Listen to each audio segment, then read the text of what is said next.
we go up, and then we fight a bunch of skeletons. Um, Hilarity ensued. Um, then we found the sword. It was a dagger, which makes sense because dwarves. And anyway, and then we went down. We went up another floor and found like an attic, and in there was an ogre named Brutus, who I was able to convince worked for us now. And so Brutus is our pal. And so then we went and explored the basement, ran into a problem down there, and Brutus met us down there by like ripping a tree off of a wall or something and breaking it open. And then he helped us kill whatever was in there, and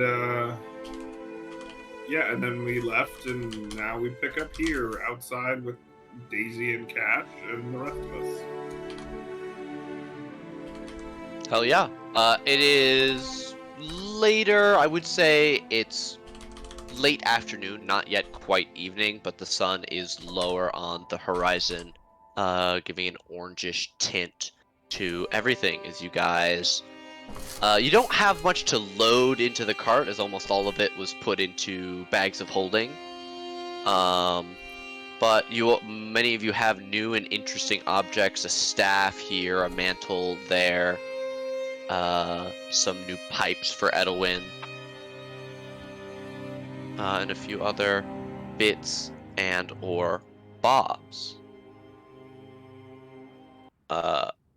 As you're all standing around, you finishing up your conversations you were having last session, you see that Brutus, sitting cross-legged on the ground with his large log resting across his knees, has a long glob of drool coming down from his large fang as he's looking at the horses.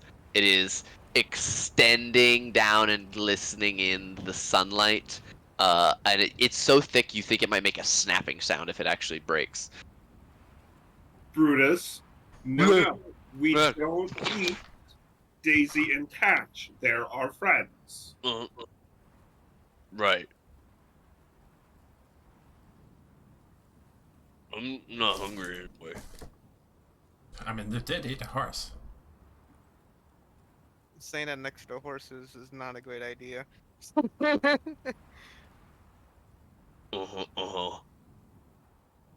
Good. I'll be very upset if you harm the horses. Don't want to upset you, boss. Won't do that. Promise me you won't. You can eat any other horse. I don't care. Just not Daisy and Cash. You promise any other horse? Yes. Any other horse we come across, you can. I don't give a shit. Outside of the town. What? He'll stand up and go, Okay, you want me to wait here? 1 second. Quietly to the group, out of earshot of Brutus. Do we want to leave him here, or do we want to bring him with us? He might be useful. I can't hear you. 1 second. I mean, he could be really useful.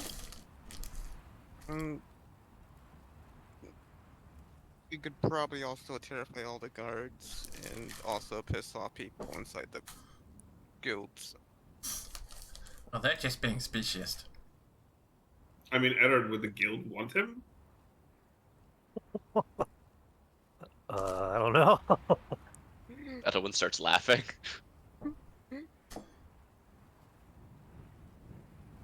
They could probably use him, but he's not exactly what you call inconspicuous. No, but sometimes you need a hammer for things. I look at my giant hammer. Metaphorically speaking. I mean, You look over at his giant hammer-shaped hands wrapped wrapped in chains, and he's now got a huge log that he's wrapped the chains around. I think both work pretty well, metaphorically and physically speaking.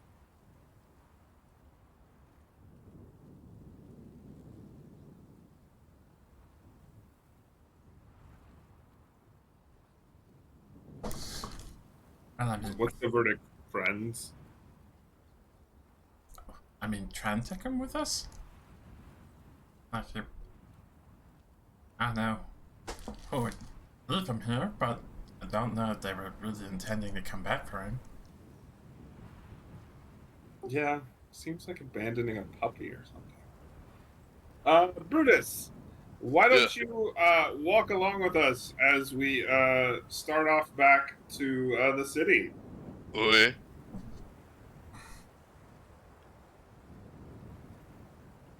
Can I sit on the wooden chair? I don't know if there'll be room for you on that. Can you just walk beside us? We'll go slowly. Okay.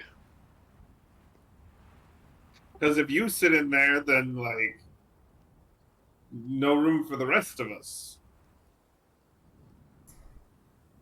Makes sense. Okay.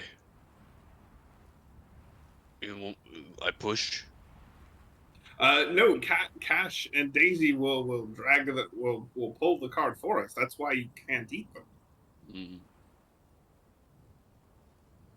Mm. But any other horse. Yes. Okay. That's gonna come back to haunt me. Very quickly. What do you mean? Bye-bye, place. You know what? You know what? Is he out of earshot right now? He's waving up at the thing. You can speak in a way that he would not hear you. He doesn't seem to have great hearing. We should probably leave him.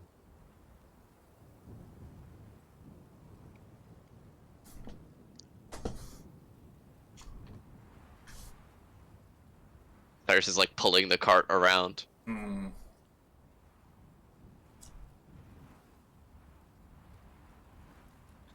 Brutus, Uh, why don't you stay here and watch for make sure nobody comes and steals our stuff that's inside.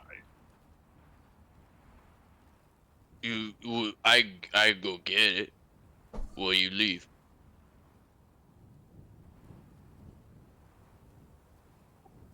I feel like I'm lying to a child. Uh, uh, uh, you wait here. Isn't there still a horse upstairs in the attic where you were? I thought there was another one up there. Wasn't there? No, another horse. Roll deception. No, I genuinely thought there was two horses up there. I'm pretty sure there's only the one. Let me double check. No, yeah, it was just the one horse. Erlong summoned a horse Mm-hmm. from his cloak, his robe of many things. Oh, okay. Better question is, why would somebody put a horse in a patch? How would somebody put a horse in there? Oh, I didn't realize that's how. I forgot that's how the horse appeared. Mhm. I think the better place would be like defend this place, not. I also have another idea if we can't shake him.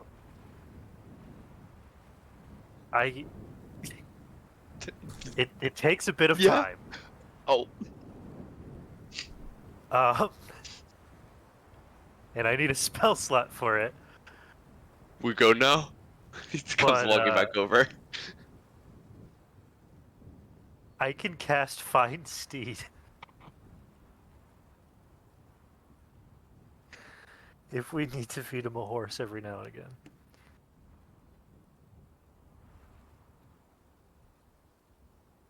There you go.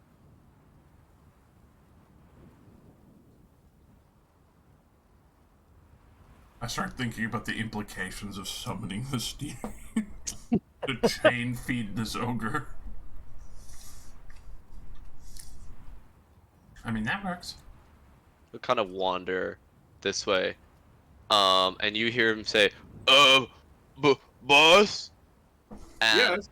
as he says that, you hear a crashing sound of a tree falling over, Uh-oh. followed by several very heavy thuds.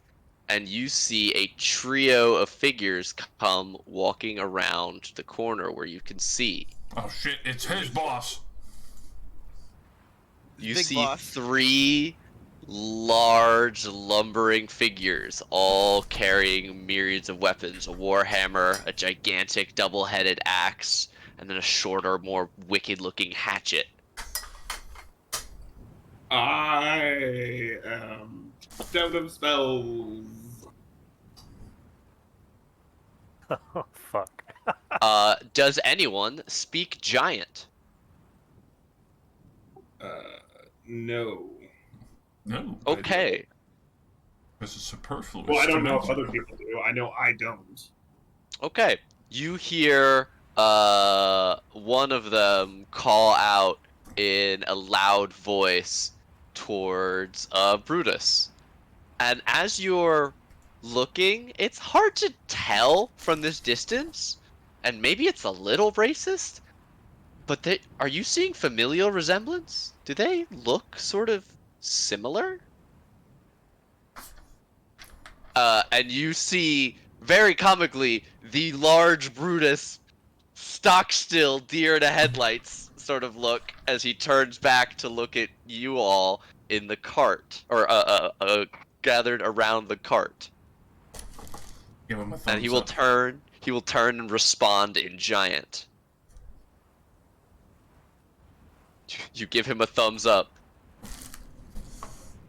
They start coming closer. Start the horses. Start the horses. As you watched, another heavy tread can be heard, though. This one causing ripples in the pond near you as a much larger, more heavily muscled figure carrying a simple wooden club larger than the trees it's walking next to comes around the corner. Can we just head south? You can all head south. If you all are just getting on the horses and going, you can absolutely do that. I mean, we could try and do this fight, but I have very few resources. Yeah, I've got little to spare as well. I'm actually I'm actually good on resources. However, consider the following: this is the first time I'll be injured before a fight starts, and I don't like that. Boss? And you hear, "Who's your friend?"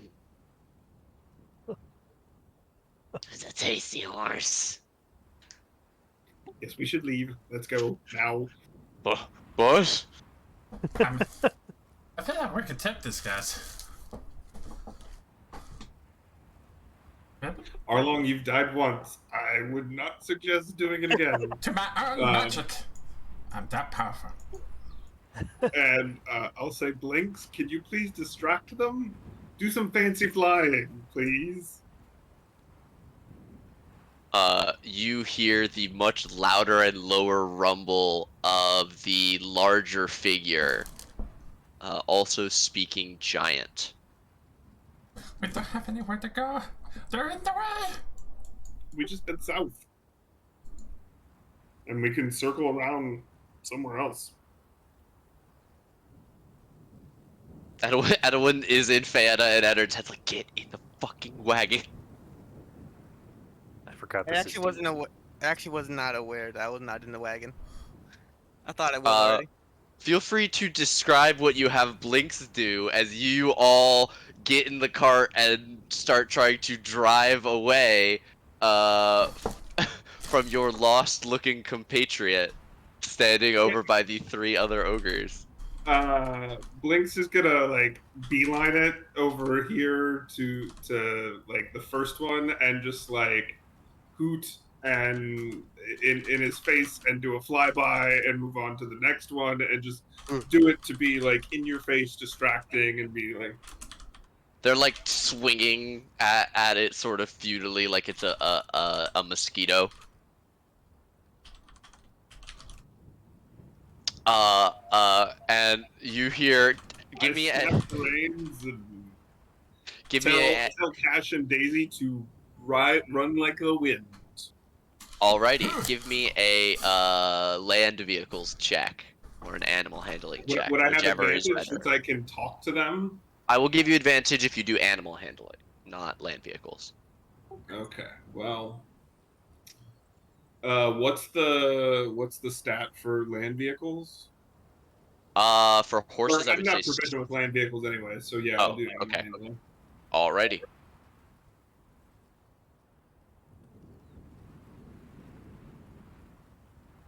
If I was not able to guide myself, then just a 23. I'd say that's fine. It's only you could take a moment as you crack the horses, and you hear a Buzz, where you going? Come back! As you peel out into the forest to your south, and you hear some very derogatory sounding giant from several different of these figures as you all begin riding away, having left him behind. You left him. For how long do you ride south for?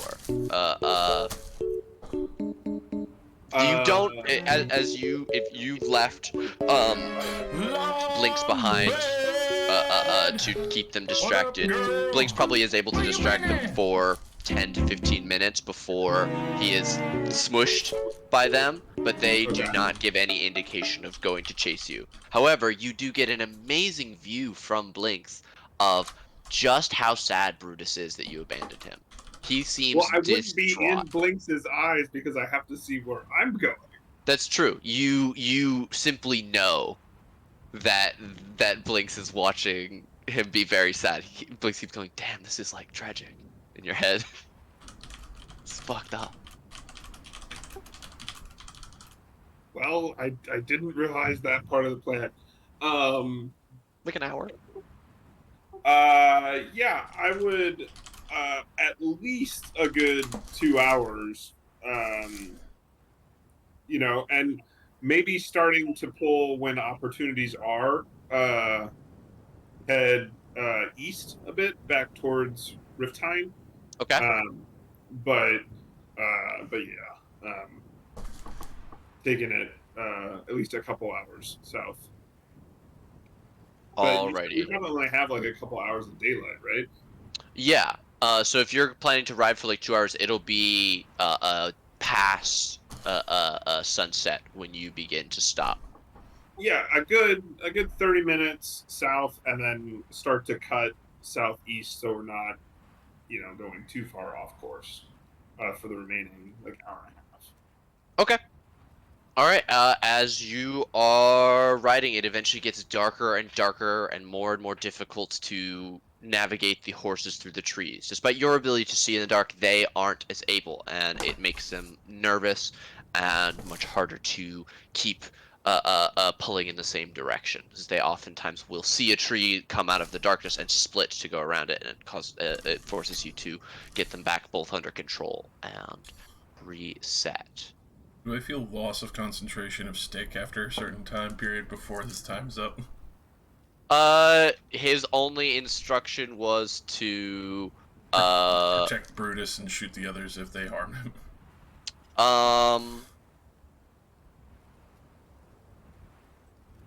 High or low?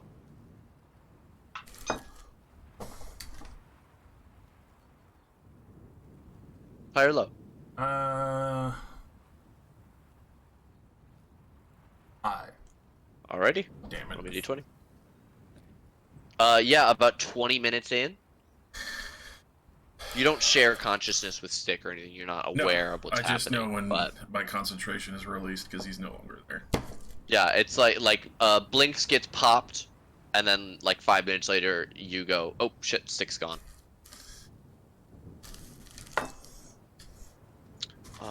As you are all writing, you find a place that's settled down to make your campsite. People set up their tents. Yes, Yes. Yeah. the scorched Eddard tent. Do we have a tiny hut or anything? Do you know Don't- that spell? Avalon? I do not. Well, shit. I started into the rise of necromancy. It's very expensive. I know. It's a useful spell. I have to procure it when I get the chance.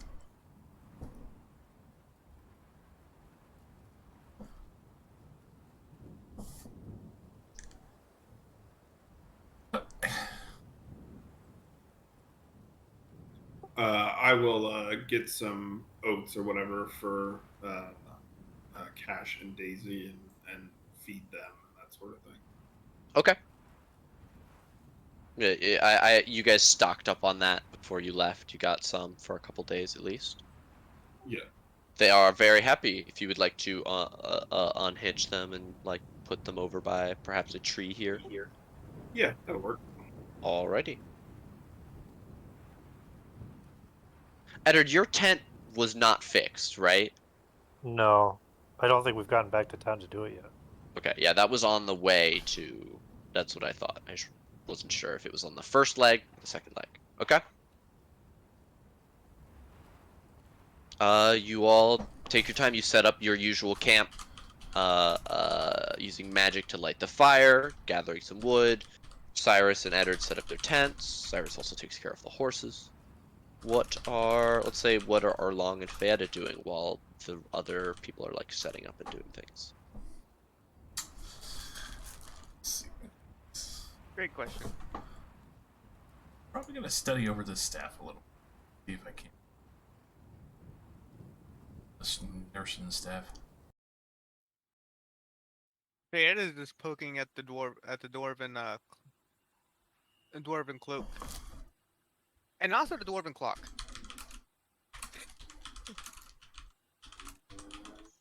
The cloak and the clock. Okay. With what are you guys trying to do to investigate these things? Spending more time with them, trying to. So basically, like with my staff of Dormant, kind of seeing if I can't make an arcane connection, meditating while in my bucket of water at the same time. So literally see bucket, hat, and snake staff poking out of. I just want to see like, is there any what kind of condition? The condition of the other one was originally just. I don't know. I'm trying to think of like anything I could do that would actually be like worthwhile for it. Except I don't even have Arcana. Yeah, I mean that's what I'm gonna ask Erlong to roll. So, you can always try, even if you're not trained to sort of pour over it. It feels magical when you feel it, like, and you can see that it has like on one half of it this green, very leafy or almost grassy texture, but the other half is coarse and hard like stone. Um, Seems to have the same pattern. It almost seems to shift chameleon like to blend in with the terrain. I could probably like assist Arlong in like showing it. If there's similar requirements for it, I could probably like help Arlong with the fact that with the fact as a demonstration when I he's would trying say to figure out what's going on and stuff. for Arcana, since it's specifically knowledge, I would want you to have proficiency to aid. But I will get a regular Arcana from you for yours and an Arcana from Arlong for his. All right, time to roll a 6. That's a lot more than 6, but that didn't help. Okay. Feyada, since you, Erlong, you can also roll me an Arcana. Oh, But for you first, you have spent quite a bit of your life in the company of magic users. You grew up where you grew up, you met who you met on your journey. You even spent quite a bit of time with the first wizard, or one of the first wizards of the of this party. So you've seen spellcasting focuses of many different types. And as you're poring over this mantle, you become more and more convinced that its main purpose is the channeling of spells. It's woven in a specific way that reminds you of something that was in your master. Well, he's not your master. He was your friend. Was in your friend's tower. He had a huge tapestry on the wall that depicted the weave, the magical weave with actual linen and yarn. This is stitched in a way that's almost reminiscent of that.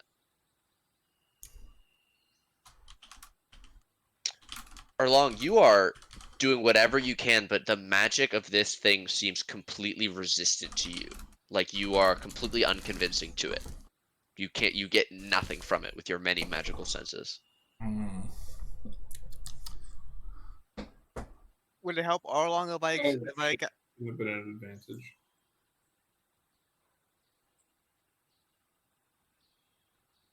Cyrus, you wanted to go over and help with who? The staff. Okay, how? So you. Since it was snake-like, being a Snurson Mhm. myself, I didn't know if I had some sort of natural tie to it. You can absolutely. You could definitely try. Um, Give it your best shot. I believe in you. you go over. There's sort of angry sounding grung from under the water that's bubbling up to the top of the staff. That's sort of shaking a little bit. Do you just like pull the staff out or what? Take a look at it, and I'd say that looks like it might be something related to my people. Mind if I take a look at it? Yeah, I don't think this thing likes me. Give it a shot. Um, you pick it up from what Erlong told you previously. You're pretty sure it's an item that needs to be unlocked by attunement. But he doesn't have the requirements. He doesn't fit them. As you're poring over it with a 15, you do see that there is a very, very small carving made near the head of the staff, on the inside of the mouth, on the tongue. And it is a word in the Yuan-Ti script. The word is unleash in Yuan-Ti. You can assume that this is the command word for this staff, though you're not able to immediately determine its purpose. It does seem like it would, as you're looking at the mouth specifically, you do notice that the fangs are particularly sharp, and as you like touch one, you feel a small bead of liquid come out of the wood onto your finger, and you realize that if you hit someone with this thing, they'll probably get stabbed by the teeth and possibly poisoned. I will relay that information to Arlong. Oh.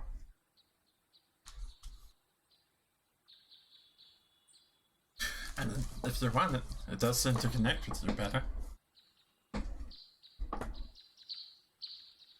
I mean, I don't want to like. You're the one who found it, so it's Yeah, no, yours but if you've you been like. protecting me this whole time. This is something that belongs to you. I'll see what I can do with it.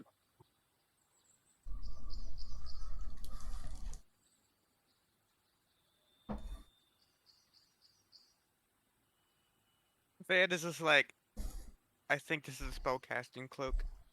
It's like a spellcaster's cloak.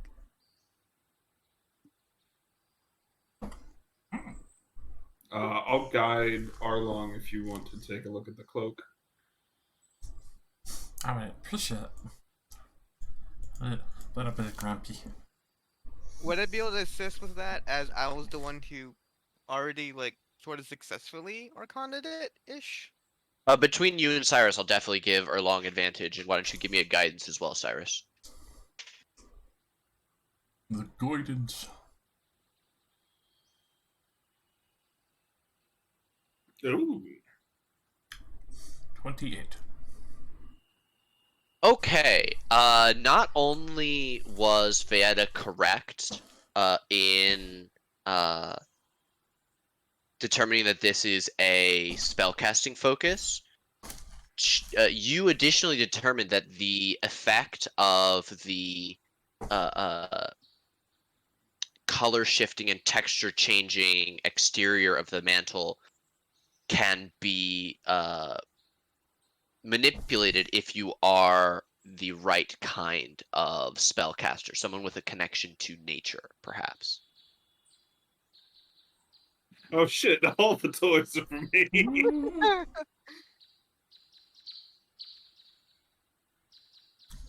Yeah, if you want to give it a shot.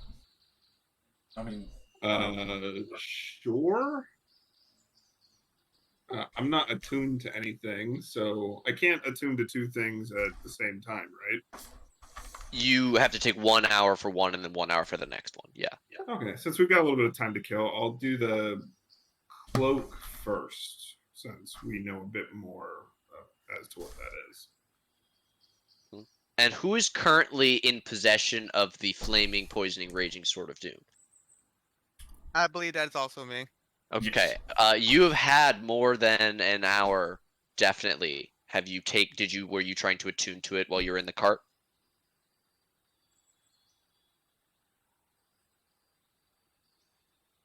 I think it was just on the side as I try to platoon to the cloak.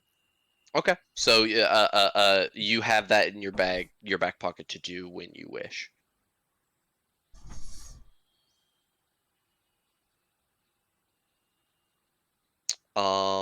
Okay. Beyond that, you guys have a screwdriver, a hammer, and the pipes, which Edelwin has told you can summon rats. I guess look over the hammer and screwdriver? Okay. I'll guide for each of those Arcana checks. Okay. Because you guys have quite a bit more time. Normal check, right? Oh well, I guess if I'm attuning, I can't do that, can I? Yeah. You would have to just focus. Okay. Never mind. If you want to wait till your watch, you could do that to try and attune, but it's up to you. The cloak might be useful on the watch, so I'll go ahead and attune to the cloak. Okay. Yeah, Erlong, which first and simple standard Arcana rolls?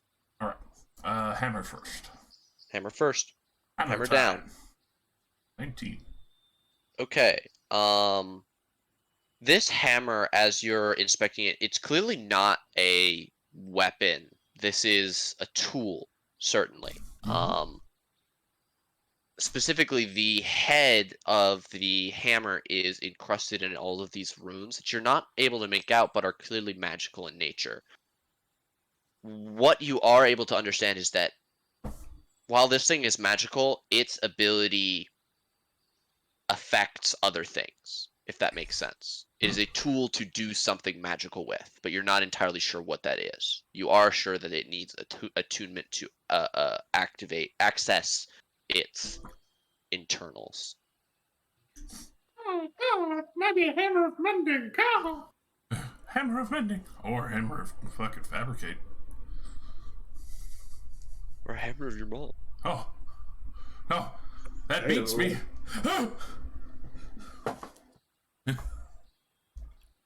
Alright, time for the screwdriver. And then actually studying the screwdriver. Okay. I'll say, as you guys are spending all this time working on these tools, it's going to have been almost an hour since you finished setting up camp at this point.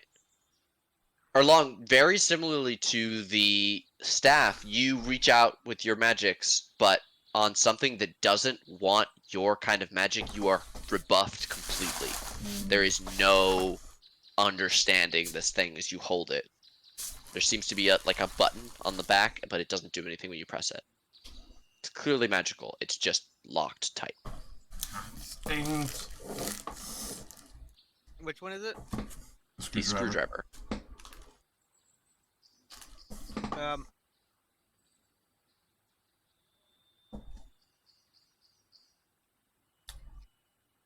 Yeah, that's what I'm at a loss.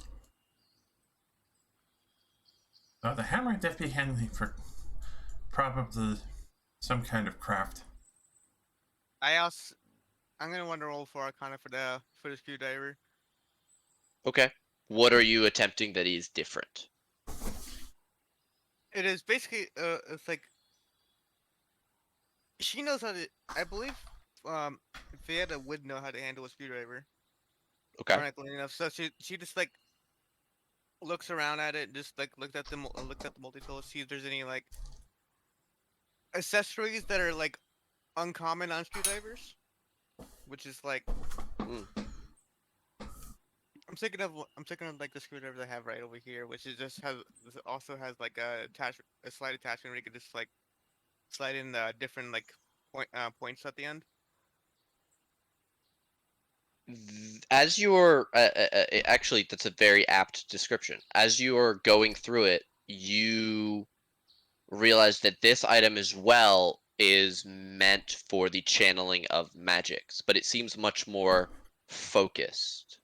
There is a small dial on the button carved into it so that you can actually spin it, and there are several different icons on it, maybe 12 or 13 different icons that don't mean a whole lot to you, but run a large span of different shapes and objects, including like fire, droplets of something like water, one that looks like a gust of wind, something that looks like a needle stitching fabric together, and many more. I feel But like you're the not sure fire. what the button does beyond the dial. It can also be pressed, and you're not sure what that will do. I feel like if you turn it on the fire dial and then press it, it'll turn into a miniature blowtorch.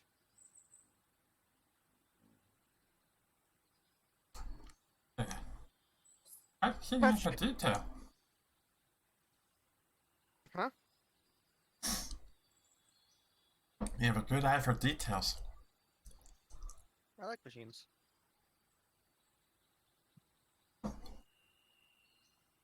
Surprised you haven't played with more of them. I actually did not understand it. Surprised you haven't played with more of them.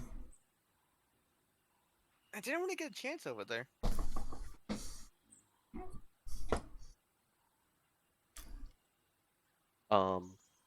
Edward, while the rest of the group, besides Edwin, was all clustered up working on this, what were you up to?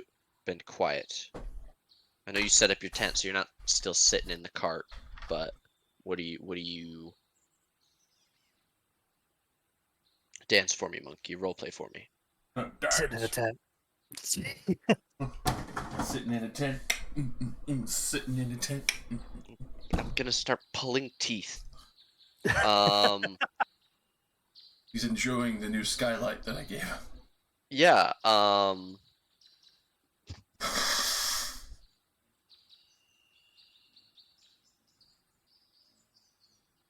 Actually, I'm just wondering if he just took the other tent.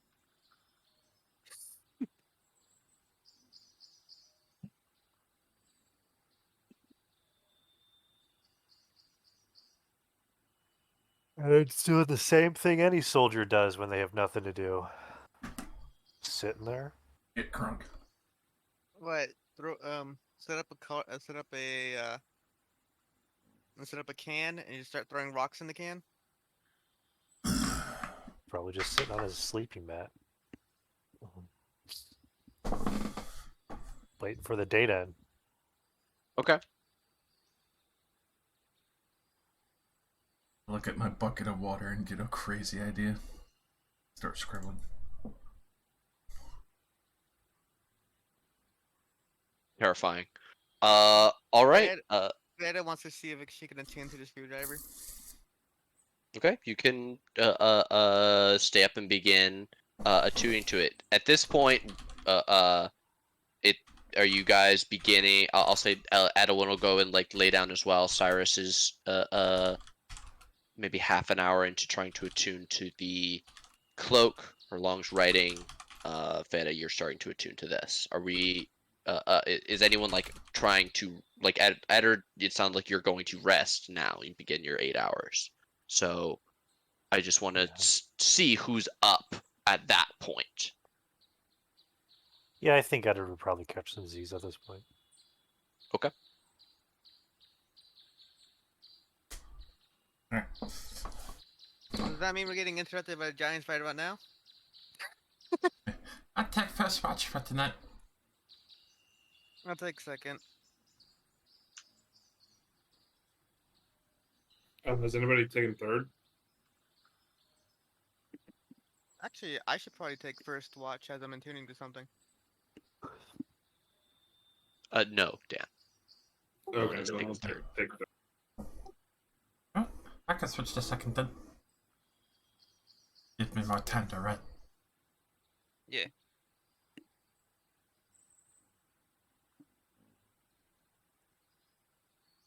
Scribbling and squirreling out writing as well as half drawn looks like an elemental.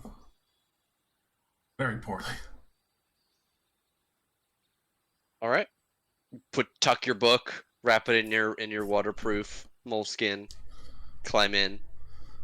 Sploosh. Cyrus, get near your tent. I assume you'll stay up the last like 20 minutes to finish your attunement and then go get your rest. Yeah, and then if I have to sleep an extra like 30 minutes or whatever, fine. All right. Then I will tell you that you finish attuning to the Nature's Mantle. Ooh, my boy.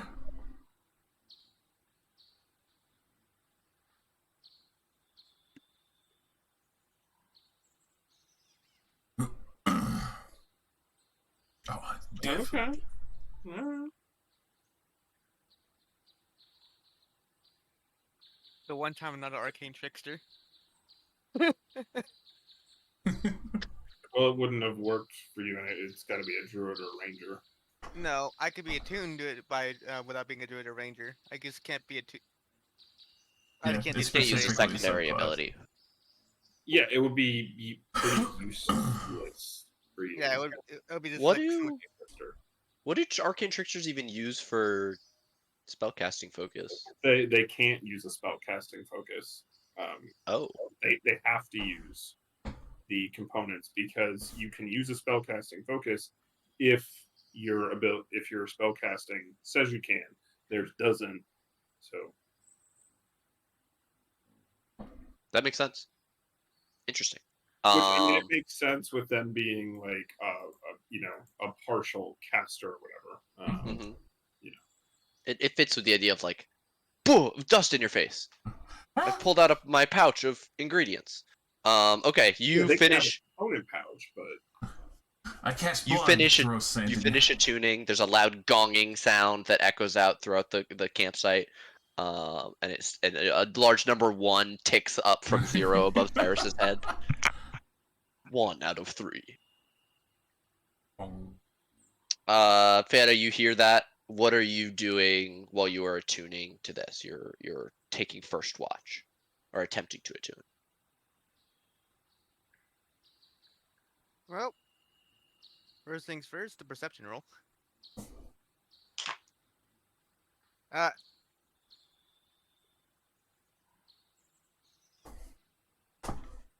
He is simply sitting in the tree, watching everything, just and kind of just like thinking about the old dwarven things, and she's trying also like kind of like they're familiar in a way, but she's trying to remember out, like where exactly.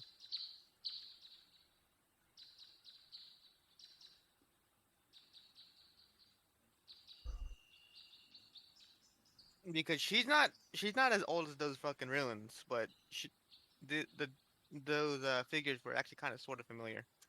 Yeah, maybe give me a history. See what you can recall about this event. I can't wait to fail this. Oh nope, 19.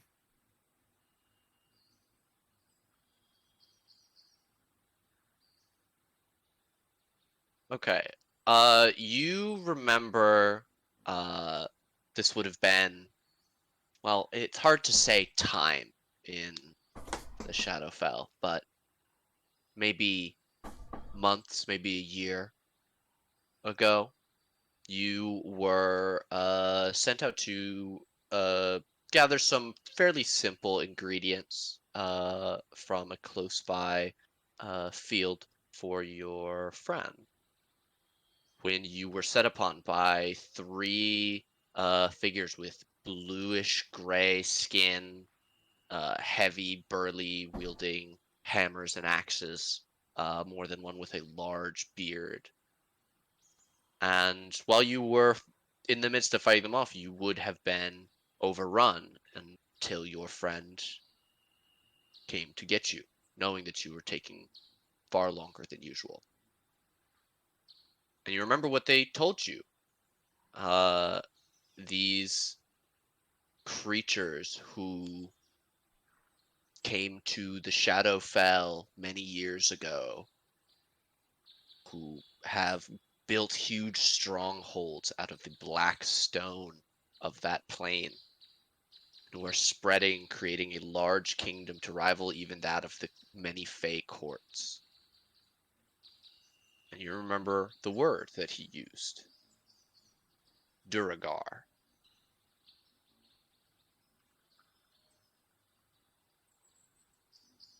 But that's not what these people were talking about. Those aren't dwarves. Huh. Maybe it's like high elf and wood elf or human and elf. Say again? Maybe it's just like maybe just like humans and elves. Maybe. But shorter. They just kind of look they just look similar.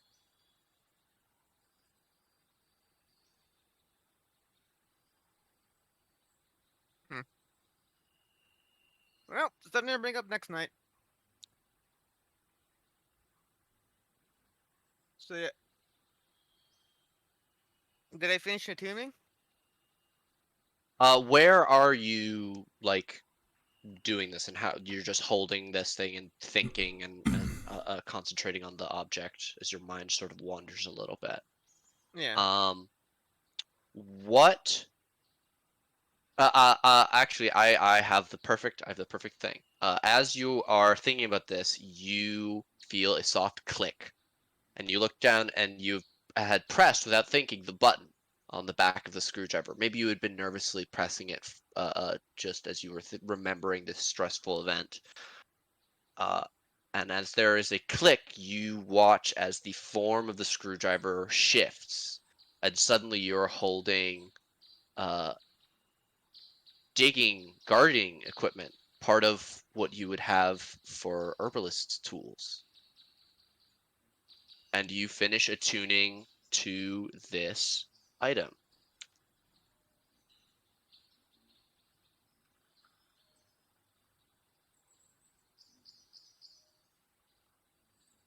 It Did it said pop up? share. No, it didn't. I was like very confused. There we go. I was clicking the show to player buttons, but I wasn't getting the pop-up that says like, yes, show to everyone. So I had to close it and reopen it. This is an all-purpose tool. Hmm.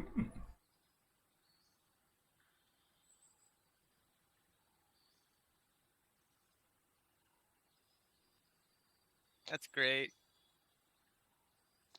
And This also works wonders with the fact that I could change my fucking I could get add additional proficiencies.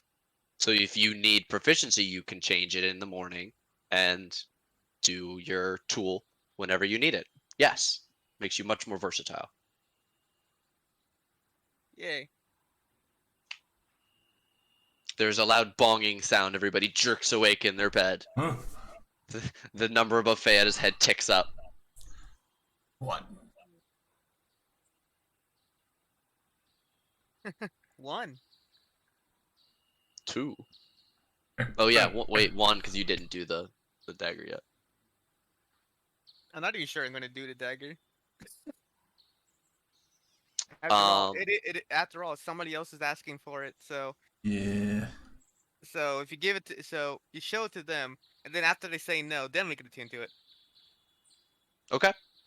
With a 17 perception, you are keeping an eye out. The fire is stoked, but you also have very perceptive eyes that are peering around into the darkness all around you.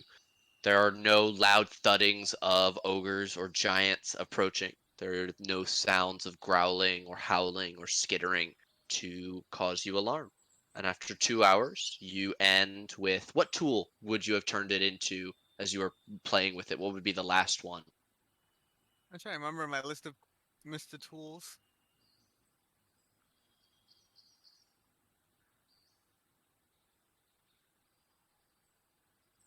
I just imagined can of WD-40. It's like like a one of those black squeezy eyedroppers with oil inside of it. Blacksmith tools, forgery, yeah. Uh, Actually, can it is it any tool? Could it also be used? Could it also be used to make an instrument, or no? No, it has to be an artisan's tool. Darn. I was Yeah. thinking of getting a loot. Since I believe I still have proficiency with that, yeah, I do. But no loot. Actually, I think it'll be jeweler's tools. Okay. A pair of very small pliers, a magnifying glass with several lenses on it, a few other bits and bobs. We have like so many jewels that we identified, but we didn't really get a chance to really look at it. Okay. As your watch comes to an end, what are you gonna do? Shake up. You could use it Tap. to cast mending on the tent, since you can use it to cast a cantrip. Mending doesn't work for burns. You have to put the two halves of the torn thing together. Oh, it doesn't. Can only repair what's there, not what's gone. Well, that's dumb. Okay. Feta, you fly over, give the barrel a kick to shake it. Nah, it's not a kick. It's just a tap. Oh, don't tap on the glass. It's so bad. burble. Long you wake up with a headache. I burble up. Okay. Yep. And Fada flies back. Fada flies back up with with the set of jeweler tools and putting it away. Splish splash, I was taking a bath. Boop, boop, boop, boop.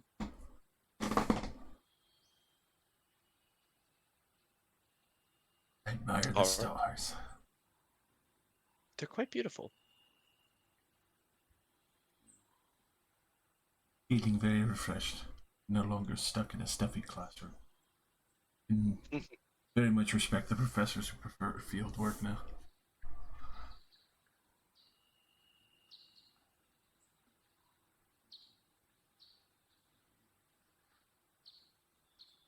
Hey, just keeping watch for the night. Scribbling to the book. Okay. Give me a perception, please. 21.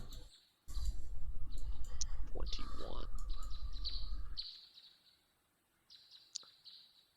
Alrighty. As you are sitting and watching, you are undisturbed as the stars watch over you and you write horrible, horrible war crimes into your little book.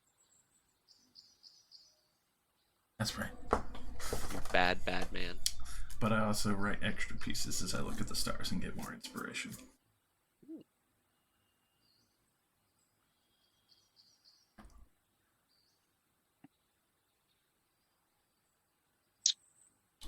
Cyrus, can I see you Yes. downstairs? Oh no, Okay. no! They're taking him! The demons! You know what I'm thinking about doing with the jeweler's tools? Committing war crimes? No, you know all that gold? Yeah. Shaving it down and shaping it. Hammer, like shaving it down with a small hammer, just trying to make a small ring, encrusting it with the jewel, and it's like, okay, sell this for about 200. Practice makes perfect.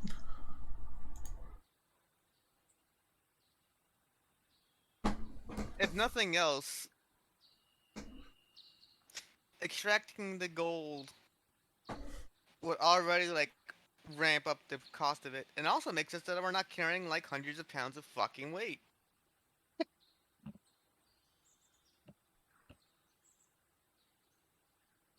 This is true. This is true.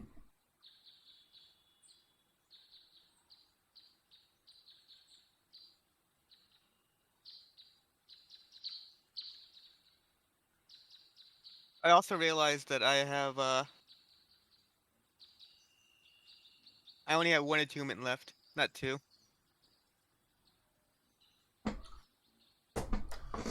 Just enough space for the dagger.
Need to work on making the spell positive energy flood and see what that does to people.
Welcome back.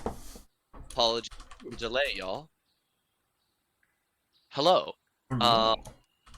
Erlong, your watch is nearly coming to an end. Is there anything else that you were doing during this time besides the writing that you've already told me about? More or less just putting the finite touches on something to research for the future. Especially being with the School of Necromancy, I have a brief epiphany. Especially for the fact that we were dealing with vampires and thinking back to the spell Negative Energy Flood. What if I tried to make a polarizing opposite to that of Positive Energy Flood? Interesting. Where I would be able to not only disperse it instead of like how Negative Energy Flood, it would usually produce a zombie, but in counteracting effect to that, doing that in an undead and making their corpse or desiccation dispersed safely, but also making it where they're not able to be possibly reused for that time after being flooded. You're sitting here murmuring this to yourself as you're scratching the quill slightly louder than the of your thoughts. Speaking out loud in Grunganese is just hear like the occasional croak here. Yeah. And then you hear a sharp sliding of fabric, like something sliding off a bed or someone jerking awake, coming from one of the tents. Guys? You okay? Huh? Yeah, fine. Is it like a snake? Oh, no, not a snake. Snakes are friends. Scorpion or something? Nightmare. Do they?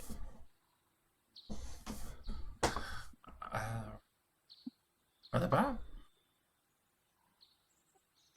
We can talk about it later. You probably need to get some rest. I mean, I got a minute. Well, I was in forest, very dense forest, and then got to a clearing, and in the clearing was a chasm. And on the other side of the chasm, there was a person. Couldn't really tell who they were.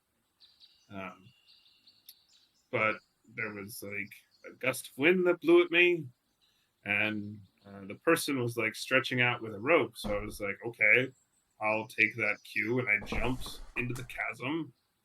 And eventually, the wind that was blowing at me caught me and lifted me back up.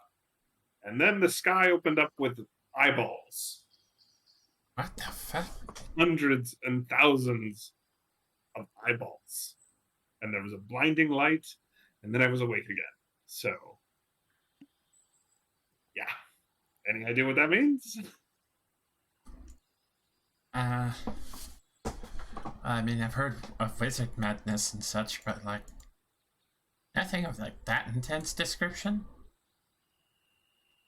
Intense is a good way to describe it.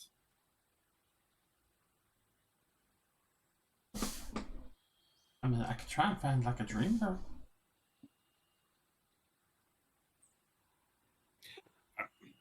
We'll see if it happens again.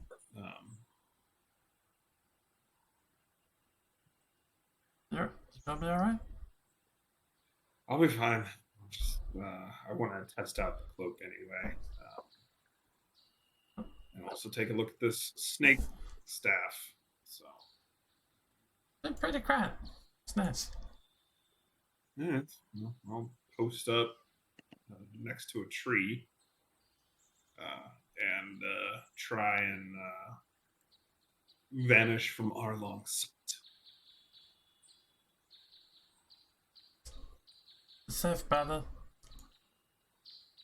Kind of make sure to check what direction he's going before I tuck back into my bucket of water. You check what? I'm sorry? Make sure to check like what direction he's walking before I tuck back into my bucket of water. Okay. As you watch, like the gray, green, dark, dappled leaves and grass texture cover the back of the mantle that Cyrus has pulled the hood up of, it's actually hard to keep your eyes on him as he's walking away. Would you want to give me a stealth check, Cyrus? Sure. Do I have advantage on this, or is it just You normal? don't get advantage, but it allows you to very quickly do your usual job of hiding in a combat situation. Lets you be a little quicker, a little faster, a little bit more adaptable. You're pretty freaking quiet. Yes, Arlong, you do lose Cyrus in the darkness. That's a good cloak.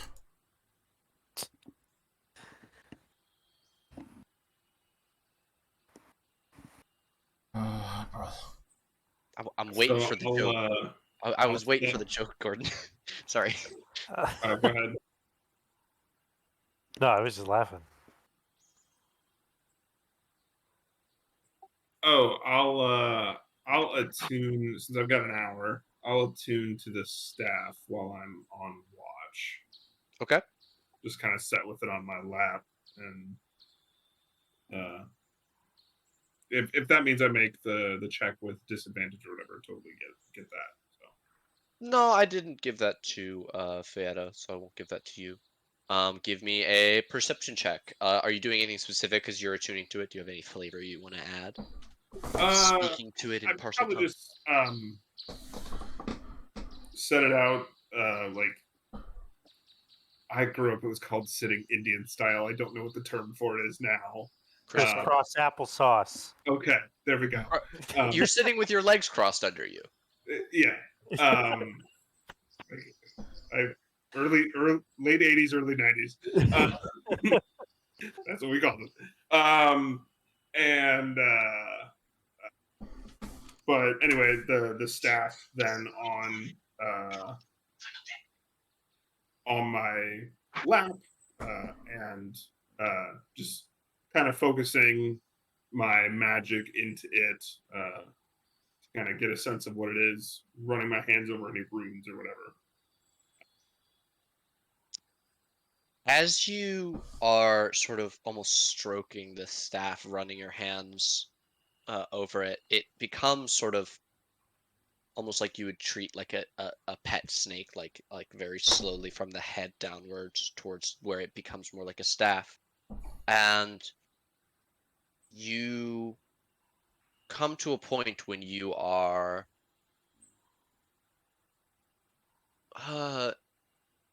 you feel almost on the tip of your tongue the word carved into the tongue of this staff, almost as if like it's wanting to be spoken.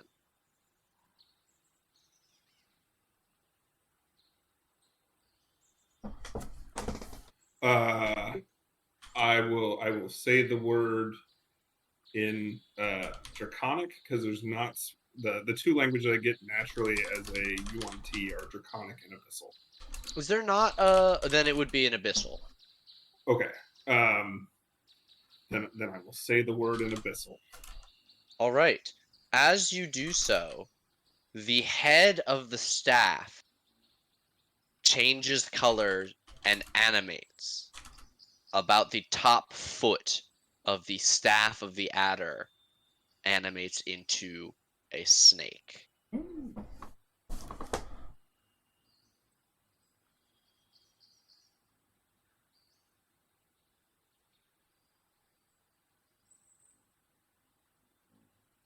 Damn, it's not in the compendium. It is not. So it is a normal quarterstaff until you activate it. When you activate it, you can use the snake head attack, and it has that effect. But it also has its own armor class and hit points. When you make a melee attack using a snake head, which has a reach 5 feet. So does that mean it has a range of 10 feet? No. Okay. Your proficiency bonus applies to the attack roll. On hit, the target takes 1d6. Okay. So basically, it's a staff that does piercing damage instead of bludgeoning. Well, if you activate it, it can pierce and poison. Yes. Well, no, the activation looks like it is turning it into a snake. Only the head of the staff becomes an animate snake. Just the top bit. Oh, okay. So you still like hold on to it and you like lash out with the snake at people. Got it. And the snake head can die, basically. Yes. If the snake head dies, the staff dies, but you can deactivate it as a bonus action. So long as you don't take 20 damage to it on one turn, you're alright. Okay. But people would have to attack it directly. Specifically, yes. Yeah. Okay. Unless it's awakened and like I'm in a fireball or something. Right.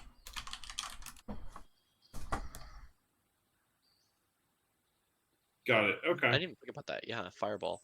I'll also say it doesn't specify, but when it's activated, you use your spellcasting mod to hit with it because it's a magic thing.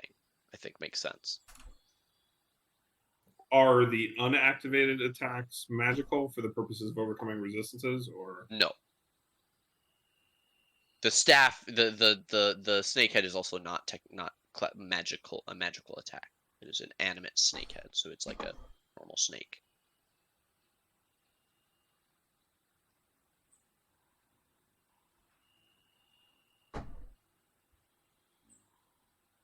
all right, cool. Talk about using the head. Talk about using the head of your wood. Heyo. Psychic damage to myself. Yeah, you now have control over the staff of the adder, and may do as you wish with it.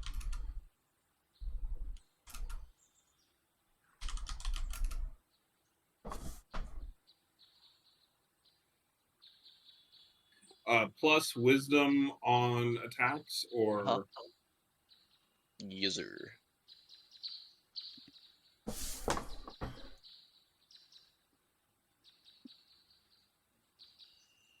And can you give me a perception check for the rest of your watch?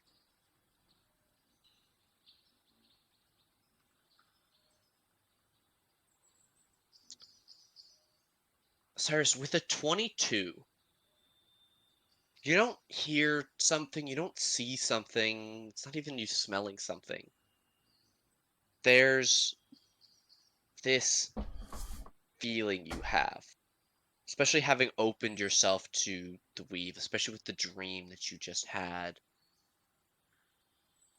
You're feeling particularly strongly the world around you tonight, nature and the life in it. And though it's far off in the distance, it feels almost like the trees are stretching towards you.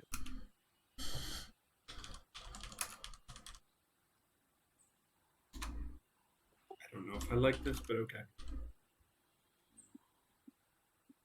It's not a particularly comforting feeling. It's not Okay. warm. It feels like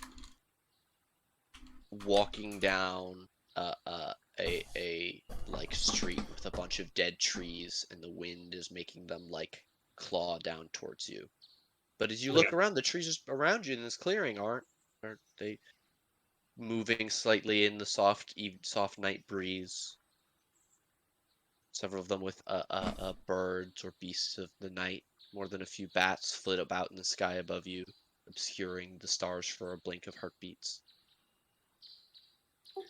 I will walk back and take a quick pass towards Daisy and Cash, make sure they're okay. They and seem then, nervous. I'll give them each a pat on the neck and tell them it'll be okay. And was Eddard fourth watch?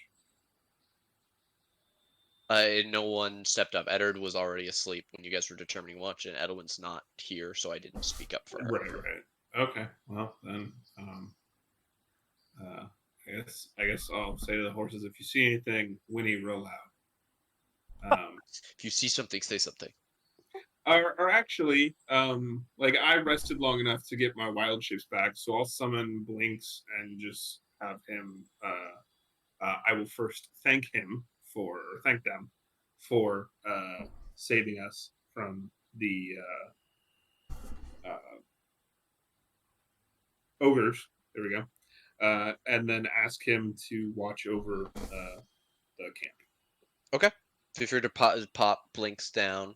Put them wherever you want. How do I do that? You can just drag and drop from the party NPCs, same as you would with your own token. I don't know how to do that with my token. You just grab like your name where it says Osiris, you drag it and drop it on the map. Same as if like you were DMing. Don't know how to do that. Okay. Well, I apologize for continuously saying like this. So literally just drag and drop, like click over the name, not the or I guess it doesn't matter for you. The name or the icon where it says Blinks and yeah. okay. Yeah, click the name and then drag it to the map. Yes. You can also do that with any of your wild shapes and stuff like that. Okay, good to know. Yeah. No. Oh God. What the No, fuck? please.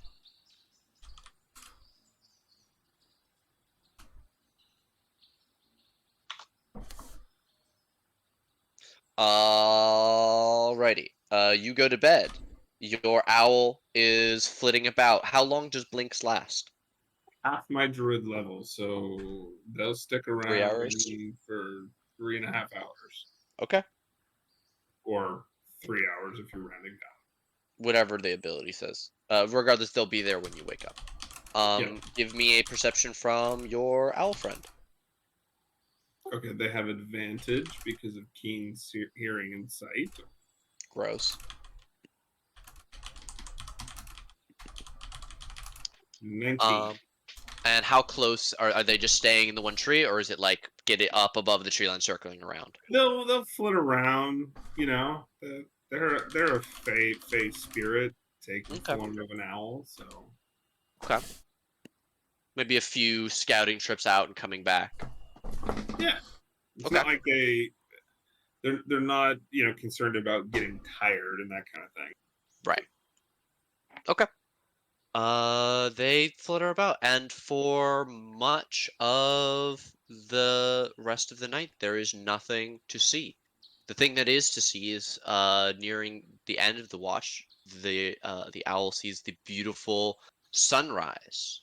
However, this also illuminates, or sheds more light, I should say, punnily, on the feeling that you had earlier, Cyrus. It was rough getting back to sleep. You were tossing and turning. There's this feeling of increasing anxiety.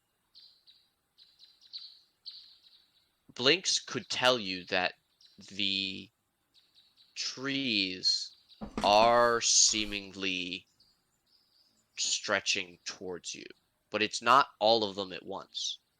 Flying above, looking down at the canopy, your owl can see, stretching back the way you came from, a almost column or row of trees that all seem to be bending forward 30, 45 degrees, one to the other, almost like dominoes falling, but not uprooting themselves, bent as if being blown by a harsh wind. And even as dawn is breaking, another row of trees begin to creak and bend down.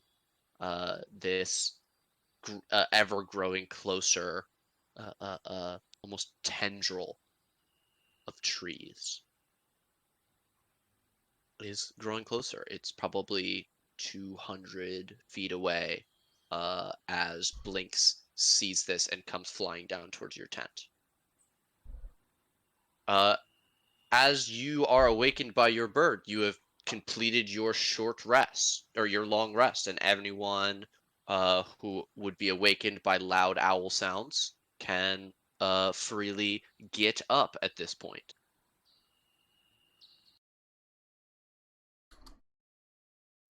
What's going on? I would like to cast a ritual spell as we Okay. start this new day. You wake up, you immediately reach over to your pack, pull out some pots and incense, start drawing in the dirt. Yeah, I'm gonna go more over here and start performing the ritual. Okay. This will take 10 minutes. Yeah, and I'll sacrifice 25 gold from my inventory. Okay. Noise. Edwin will wake up, crack her neck, look over at the bird somewhat annoyedly, a rock and sort of a pebble and sort of chuck it over. And I'll go over here and start a ritual cast as well. All right.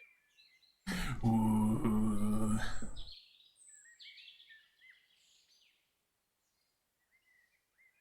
And the fun thing about that spell is that steed sticks around until it dies, and then you can summon it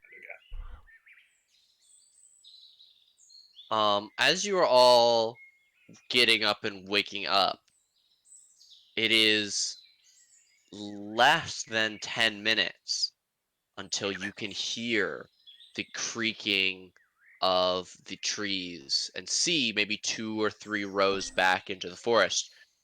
4 trees bend down towards 3 more trees near the edge of your clearing, almost as if pointing the tops of their canopies at them. And then there is a rumbling sound. You watch as the roots of these 3 pointed at trees begin to pop out of the ground, almost pulled like someone extracting a splinter.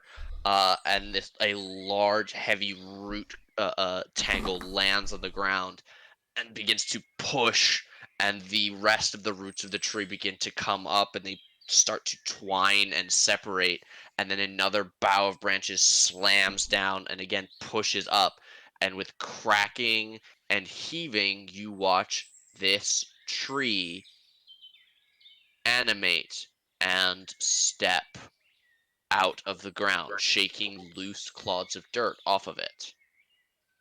I would have burnt all the incense, right? That counts as consuming that product.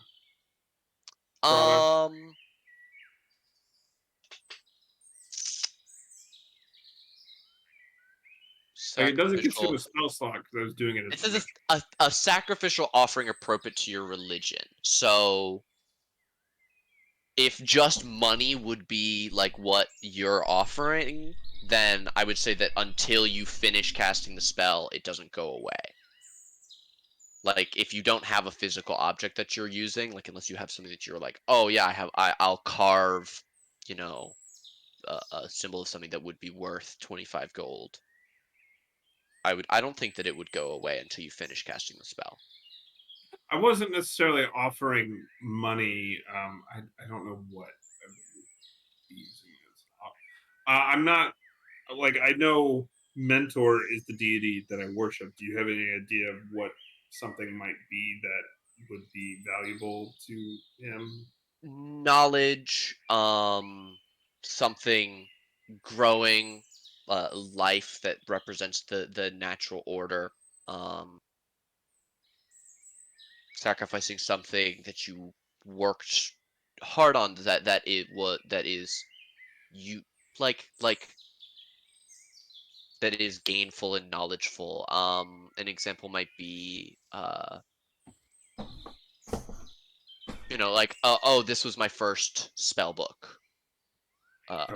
This was my I tended a garden with these tools for a really long time.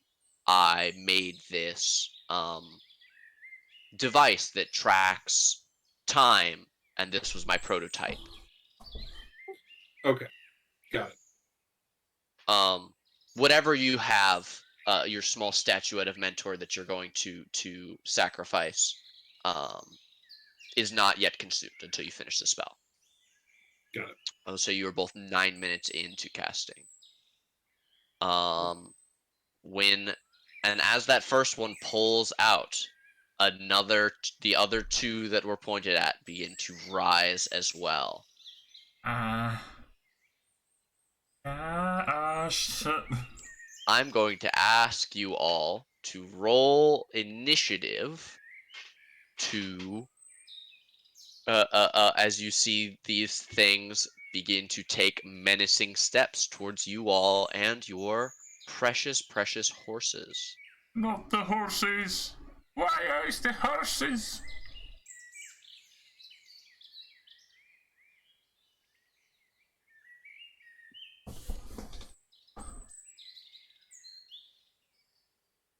I gotta get fight music going.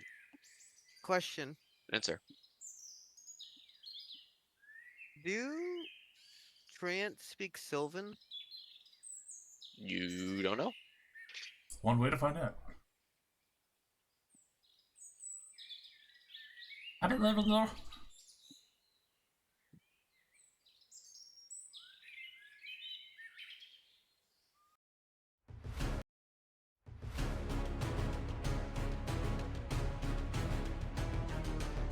Two, 3, 4, 5 trees. I will roll for the horses if it comes to that. Feta. a mechanics question. Did we have time to put on armor and stuff? You definitely didn't because you said the first thing that you were going to do was you get up and do this. Okay. I'll say Adelwyn probably did because she wasn't doing anything. Fada has light armor, so you probably sleep in yours, right? Yep. Edward, you went to bed a little bit earlier and didn't get up till Cyrus, who went to bed a little bit later, got up. Were you awake in your tent long enough to put on armor before you came out? Or Yeah, I think I went to bed about an hour earlier, didn't I? like 40 minutes at least, yeah. Yeah, Easily. then he probably would have kitted up. Okay, so Edward's over there kneeling with symbols of winged horses and griffins in armor. So Cyrus, you're the only one I'm going to say doesn't have armor. Sorry. Fine. If you have a Okay, well, shield, I you want- could have that. You could go grab that. Yep. Alrighty, we'll go to Fayetta. My apologies.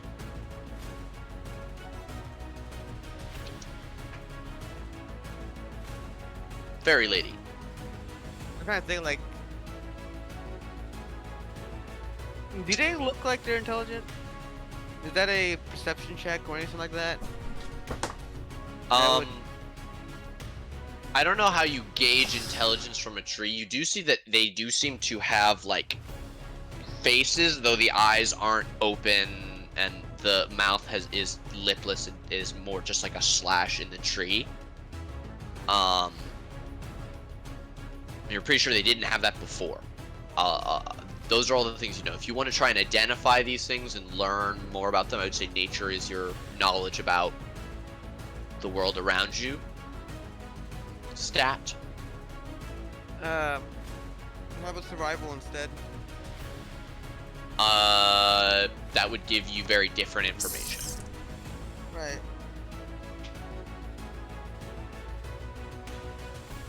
Probably like how much firewood I can make from this tree. Or Right. like how to track these things or what maybe their capabilities might be as you're looking at them. Like what might they do from your experience surviving, if that makes sense. Yeah.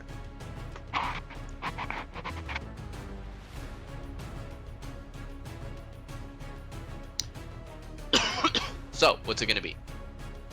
We're still in the first round. Those Yeah. good.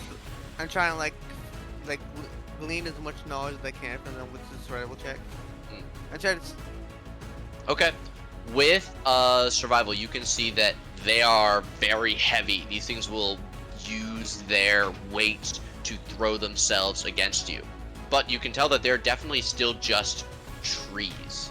So something that would work on a normal tree would probably work well on them.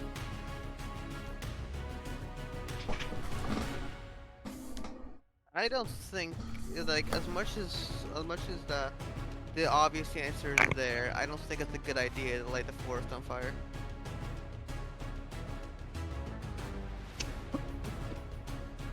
So what would you like to do? Was that an action? No, All right. that was a bonus.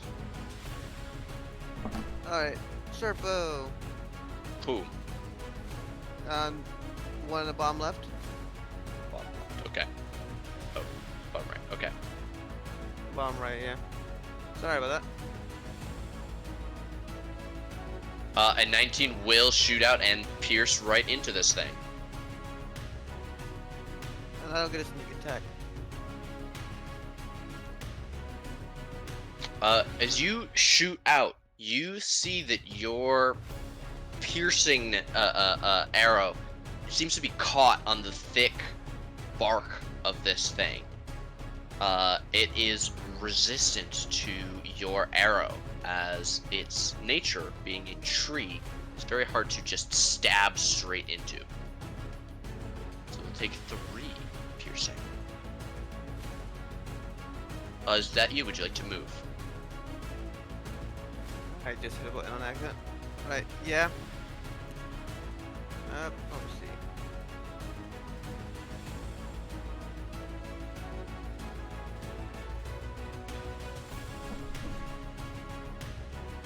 There you Are you going up into the tree or just Up into the tree. already? You're 30 feet up. My apologies. Erlong, you are next. You know him, you love him. It's Stick. It's sticky. Which stick is it? It's stick. It's Stick. Okay. What We- level? We have Stick, Pick, and Grick. Okay. What level is stick? at? Only 3rd, so he'll have 1 attack. Alrighty. That is your action to summon him. Yes, and I will very quickly shuffle back a little, make sure the horses don't just run off. Then Dick, shut them out at the bottom. Oh, wait. What? Oh, yelling at the skeleton to shoot the one at the bottom. This one. And then he goes right after me, so Same one that Fayetta shot. yep. Okay. The gravel bolt. Well, 13 hit. 13 will just hit. Excellent. Oh. Oh, do 12 damage, because it's 1 spell slot below. Okay, so 12 necrotic damage. At that immediately withers the entire branch that it hits, and blight seems to spread across the bark. Even up the arrow that Fayetta shot into it. Go on. My arrow's dead. You will then see this creature give a rumbling, creaking roar. I don't know what a roar is. Groaning And roar. stomp towards Cyrus. And is going to try and slam down at you. How's a 15? Well, if I had my armor on, that wouldn't hit, but I don't, so... Yeah, that Okay. hits. This thing will walk up and clock you across the chin with a gigantic wooden hand for 17 bludgeoning damage. Does that push me back or anything? It does not. Okay. You probably comically fall to, or not comically, but like dramatically fall to a knee. Some teeth are a little bit loose. Ugh. And for just a second, instead of seeing stars, you see again that black sky. Edwin's gonna go. She's gonna step right over here and look at. Ooh, that's not the measure tool. Look at this one right over here. And you guys don't hear the joke because it's in just the tree's mind. But I do have a very funny tree joke that she's telling as she casts hideous laughter.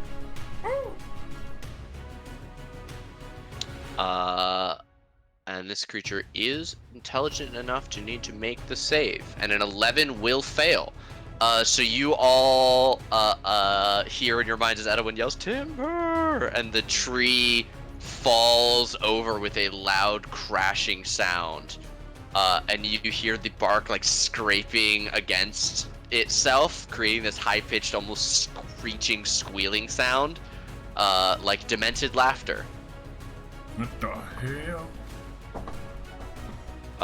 And then she's going to move back towards Eddard. And we'll go to Cyrus, who just got whacked. I did. I am going to look over at the tree that fell, and this here cube to catch both of them. I will cast Fairy Flight. Oh, very nice.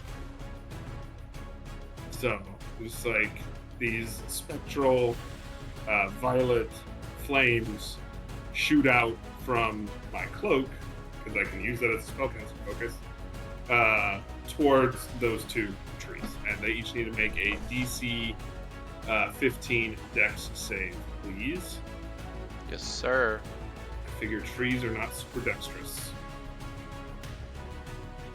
That is a 3 and a -1. Yeah, they're both illuminated, and all attacks against them have advantage. What color are you illuminating them with? Purple.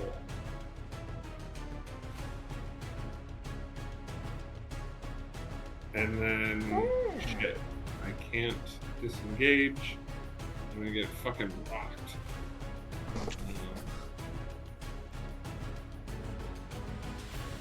You said I had my shield with me, right? I said if you would reasonably have had your shield, you would have, yeah. Yeah, okay. The AC is like 14. But who knows what they rolled to hit me with the 15. So I'll stay where I am and just hope. Okay, hope and pray. Eddard, there is a mollywallop sound coming from south of you.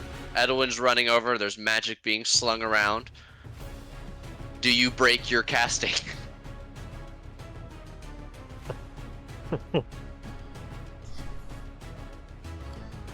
I'm gonna roll for Oh, Jesus. it. Evens yes, odds no. Oh, Jesus. Just keeps casting anyway. I'm gonna be so disappointed in Eddard. Looks like it. So I break my concentration.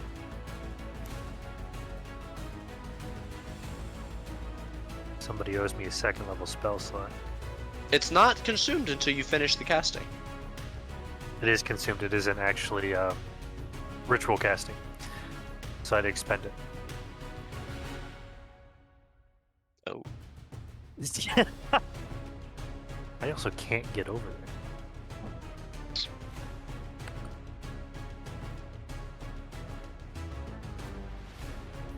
I will. Oh, I'll sprint. I'll dash.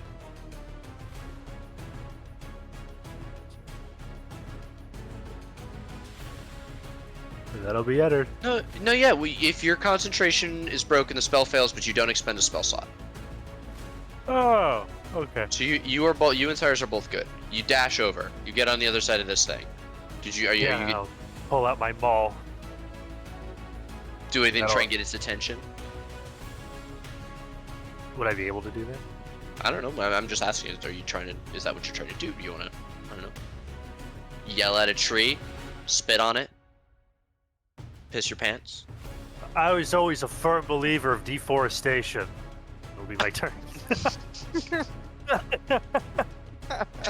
damn. Fucking foul. Oh my goodness. Okay. At the end of each of its turns, it makes a wisdom save against hideous laughter. DC 14. That is a 7. This one is fairy fired, but it can't get to the person that fairy fired it, so it's gonna walk towards Eddard. It's a good thing that you got your full armor on, because this thing tries to whack you. How is it 24? Barely misses. Alrighty, you don't take 16 bludgeoning damage. Alright, I'm not at 40 HP. Fayetta. Alright. What is my range? Yeah, no, I don't have to worry. Alright. Ready for my fucking thing. I'm going to do my usual, which is to say I am going to sit my ass down and steady aim. You don't need to steady aim if you're hitting this one or that one. Yes, but I'm hitting the... Actually, I mean, shoot whatever target you want. Or I guess technically you'd have disadvantage on that one because it's prone. But if you're shooting this one, you have advantage. yeah, but I don't really have a use for the bonus action at the moment. Okay. Alright, so... Actually, no, I do! Shit. So I will shoot the one with fairy fire. Okay, you'll shoot this one. Yep.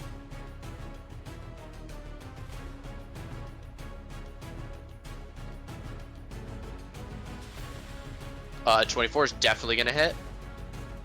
Alright. Very nice. Okay, so it is piercing, so it is reduced, but that is still 25, 30, 12 piercing damage.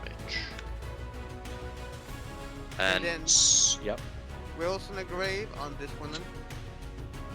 very nice. 7 more necrotic damage shoots over to this other tree, continuing to model it.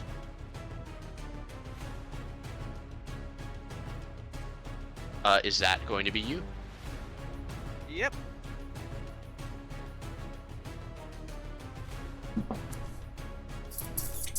Erlong. It's your turn. We're back at the top of the turn order. Or we're back to you. Second in the turn order. That was a really good sneak attack too. And if it didn't take a whole minute to cast a work in progress spell, I would use one right now. Let's see. Gonna go with the simple Ray of Frost on the one that Eddard and Cyrus got between it. Alright. Ray of Frosting. Oh, ignore I have a Plus market 20 is definitely gonna hit. Get that bleps up on out of here, will it? Oh my good lord. Chill out.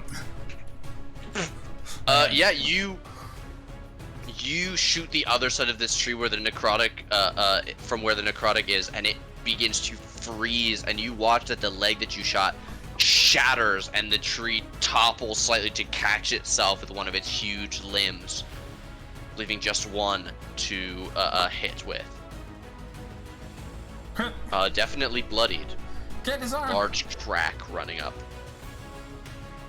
I'll point out for Stick to go for the arm. Go for the eyes. Go for the eyes, boo! Go for the eyes! And this is correct damage I've fixed. Alright, 18 will hit for 12 necrotic damage. Very much hurting this one here. Salt and pepper. Salt and pepper. Alright, that's the two of you. Yes. We will go to this tree, who is going to try and turn and clobber Eddard, who it seems much more dangerous. So that's a nat 20. Oh. Yeah, that'll hit. You don't have any adamantine armor, do you? No. Misclick, sorry. A wave of water saved you. Okay. I rolled really good. That's treants, right? Could you please take 30 bludgeoning damage? This time, Eddard, you see what Cyrus saw, but you don't recognize it. As you are slammed across the head, first the one hit from the one behind you, and then this hit from the one in front of you. As you're reeling back to yourself, your head ringing, your entire vision is black, and you see a star field of eyes. Many eyes of different colors, all of them malevolent, judging, looking down on you and those with you. And then you shake your head and blink the blackness away, and you're kneeling and you push yourself back up to your feet, still standing between these two things. The tree that hit you very, very injured. Edelwyn is all the way over here, already concentrating. What even spells does she have?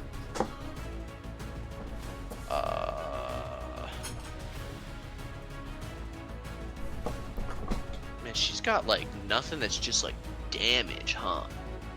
She's going to try and Dissonant Whispers the one between Eddard and Cyrus.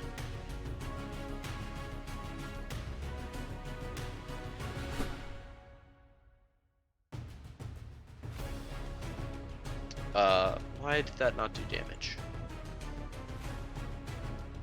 Because I did the wrong one, because I'm a fool. Okay, Dissonant Whispers. It still did the thing. Why? Why is her sheet built like this? Nightmare. Just Wrong? for the nightmare. Why is Hana's sheet built wrong? Yeah.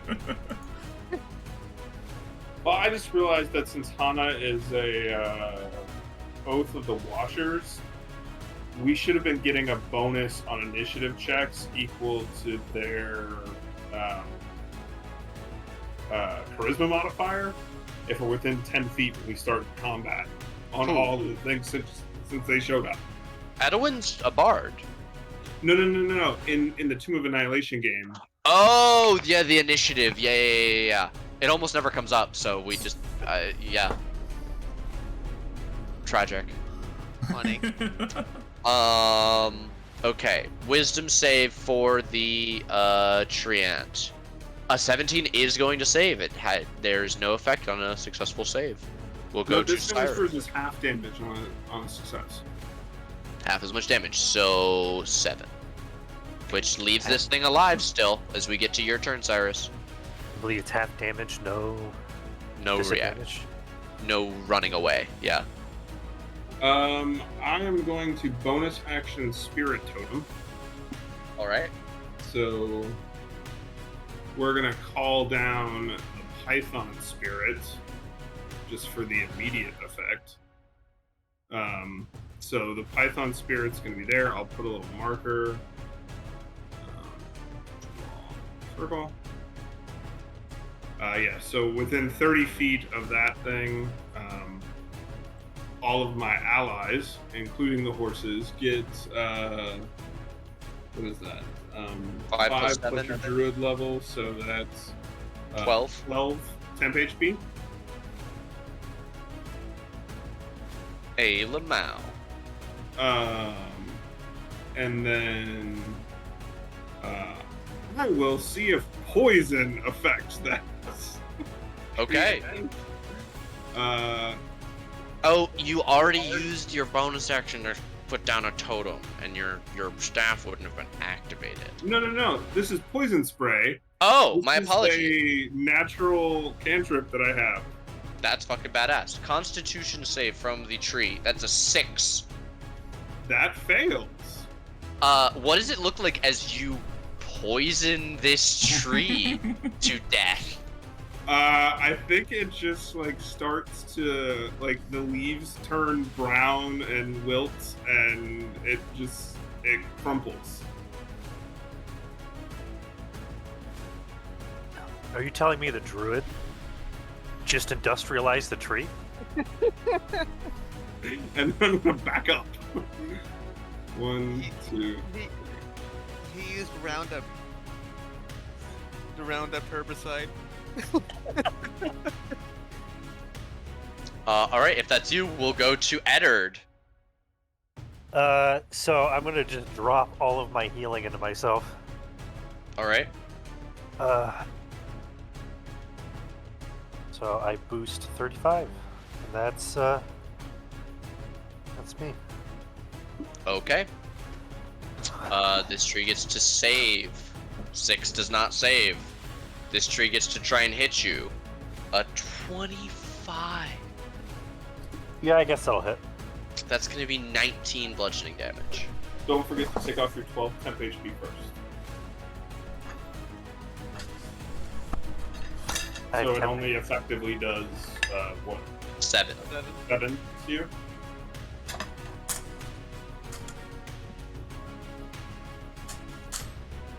It's going to start moving towards the rest of you and take a very large step and crunch through your tent, Cyrus. You and your hatred of tents. We'll go to Fayetta, up in the tree. Chilling like a villain. For what it's worth, you also do have advantage on strength saving throws when you're within and strength checks when you're Which within. one are you shooting, Fayetta? The one that is not being disabled. Okay, a 15 will hit. Alright. All right, 26 becomes 13 as you pierce deeply into the wood of this thing, nearly bloodying it.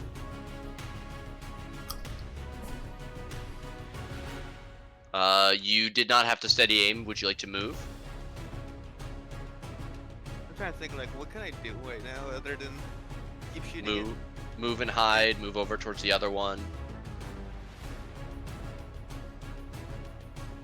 I actually ain't gonna slap the hide button. Okay, you move around in the tree, attempt to hide. You are very, very stealthy. Stealth icon.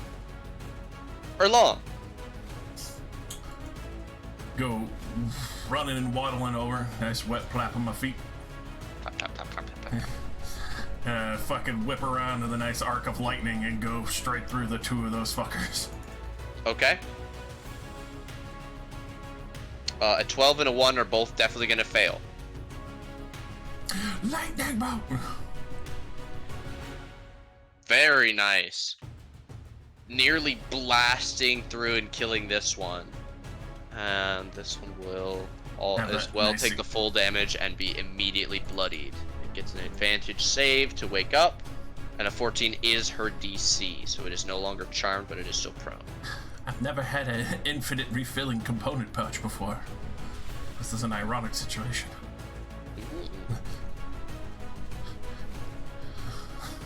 Is that you? Yes, get him, Stick! But... Stick has advantage because of, 21. Yeah, 21. 21 definitely hits. Explosion! Or 11 necrotic damage. How does Stick kill this one? So especially following that crease, just launching into that huge gap and just watching the withered core break in half for the husk of what's left of this, like a falling tree, and the rest of it just splinters away for all the blackened branches. Falls further onto Cyrus's tent. Solid! Not your fault.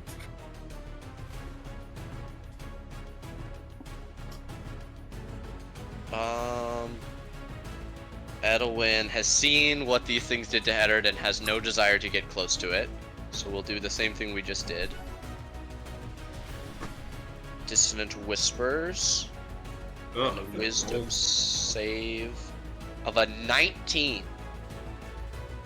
So 3 psychic damage. It is still definitely bloodied. Fuck! Why does it say no effect on save when there's an effect on save?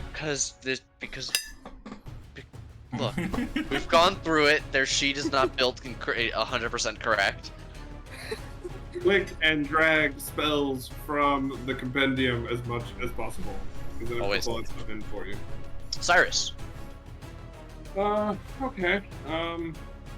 Let's see if I can finish it off. I'll, let's see. 2, 3, 4, 5. I'll move there and then cast Tidal Wave and try and wash it away. That is a 12 to fail your saving throw. 18 bludgeoning, and it's already prone, but it's more prone. You wash it how far? It doesn't actually push it; it just knocks people prone. Oh, okay. Kind of like you get tumbled ass over tea kettle from a big wave. Got you. Wave of water shoots out and washes over it again, briny and salty. Is that you? My wave's a fresh one. Oh, I apologize. Yeah, that's me. Eder. Da-da-da-da. Da-da-da-da-da. 5, 10, 15. Alright. Now that I've only served the purpose of being beat up in combat.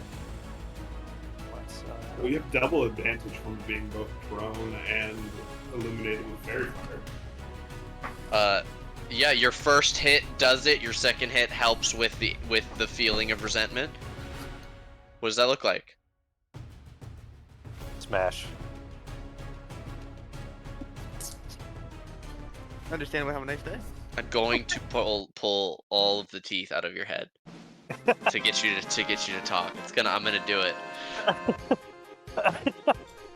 Congratulations, everyone. Please take 270 experience. Lovely. As you collect yourselves, having been lightly tenderized by some awakened trees. Who are in the American trees?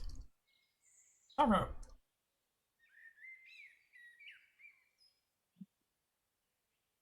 My brain math worked better than calculator math. Ooh. Well, this is a perfect time. I need to test something. I'm going to back up. But not on you guys. I pop out of the tree and just like on reflection, it probably was a terrible idea to hide in this tree against the trees.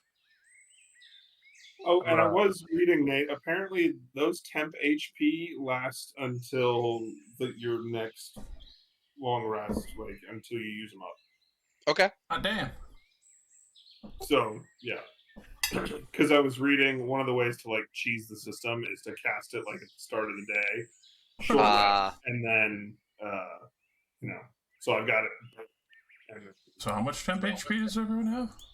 Well, Everyone except for except Eddard. because you got your shit rocked by a tree. Trees are dangerous. But on the plus side, the horses are a lot more healthy. the horses have huge python-like muscles, just on all their like just so hench. Practically vibrating. How do they feel? And it's so fucking alive, bro. Hi, hoof me. I'm gonna put my hand on Cyrus's shoulder and look him in the eyes and be like, "Sorry about the tent." And I'll go tear down my tent. I will try and dig my tent out from the corpse of this thing. I'm sure shit's busted. Yeah, you are able to recover your bag and your armor. They're both slightly scuffed. There's some, maybe your bag has a new hole in it. I'll pick up my ritual supplies and just be like, I'll fucking do it later. But I'm going to say both your bedroll and the tent are unrecoverable. Okay, well, I'll add that to the list of things to buy in town. Can I try a test spell on you two? At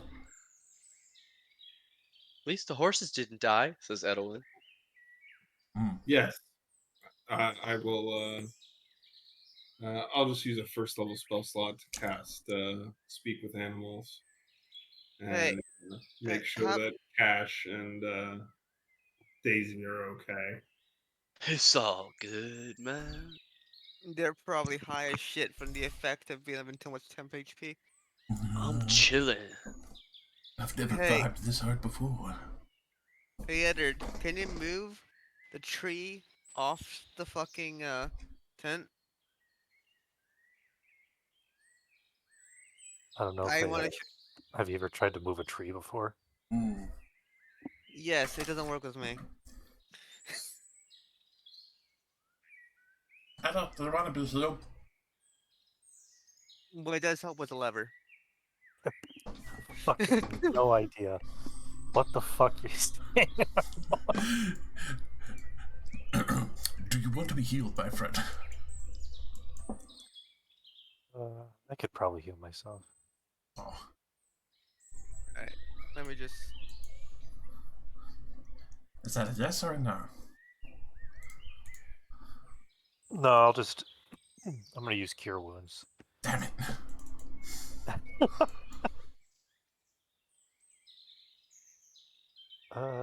Okay. We'll cast it at second level.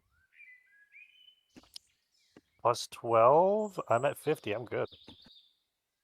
It's a good place to be. Well, that's a scratch, and look at that for this. Where are you going? What? I'm gonna sit back down in my circle. That's fine. Okay, you walk back over and begin. And this time I would conduct experiments. Darius, can I try healing you? Real quick before you guys please do roleplay that scene, I just want to ask, Eddard, what stat block did you want? What form are you attempting to summon? Warhorse, pony, camel, elk, or mastiff. You can describe whatever it looks like based on the type of your choice, but I just want to know what. Can I just get a really big mastiff? I can give you a mastiff. Well, Warg? Well, not the actual warg, but, you know, big F dog. how much HP does a mastiff have? Not a lot, but Norther Not horses. a lot at all. I mean, if you want, I'll just make. No, I want I'll a lizard. Okay, so what? So a horse that is that looks like a lizard. Yeah, essentially a warhorse. It's just reskinned as like a lizard. Big lizard. All right. Yeah, you guys continue your roleplay. I gotta do something. Mm-hmm. I was just looking at the what you could summon. I was like, what the fuck is a fey horse?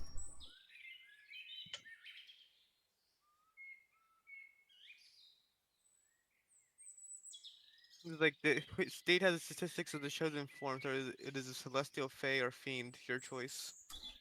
I'm like, what the fuck is a fey horse? You know what? Can I get? I'm gonna message you, Nate, Mm-hmm. and I'm gonna message you one word. Horse.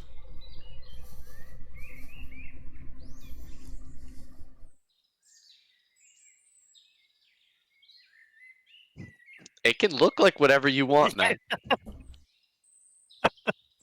That's let me my horse. Okay, Just give I me got a you. screenshot of it.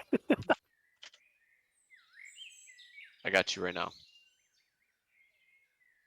But yeah, I will give you a few choices. Yeah, please continue. Sorry. I mean, you're fine.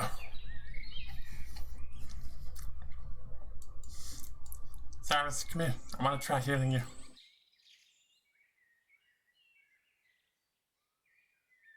Dude, this isn't going to cause like explosions or whatnot, is it? I have no idea.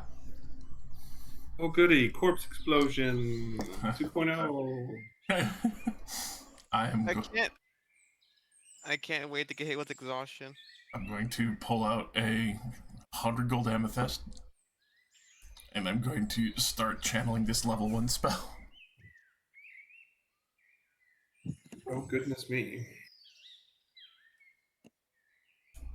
100 gold to heal somebody. And let's see. Arcana check for level 1. I'll use my once I would per. like- There we go. Is it like DC 11?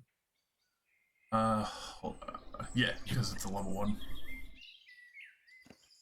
Assuming that goes off normal. No, it's 13 plus. It's like dispelling magic. It's 13 plus the level. This he can have my. is a level 1 spell. Yes. It's a DC 14. Also, I would like to use my once per session inspiration to help when we roll that. Okay. Stop fucking up, please. No.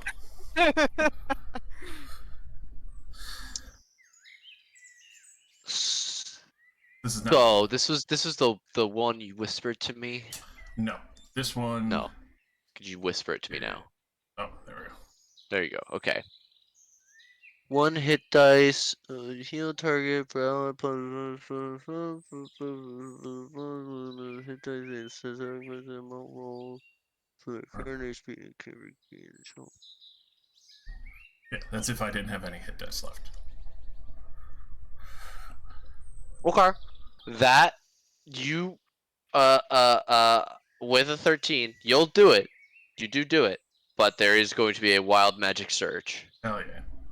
Could you please roll me a D100? So I can spend a hit die. You spend one of Erlong's hit dice, so a D6 plus, and then you add plus 4, plus 3, plus 3 for the int. 4 healing to you. So basically, you see, like, in short description before the wild magic surge goes off,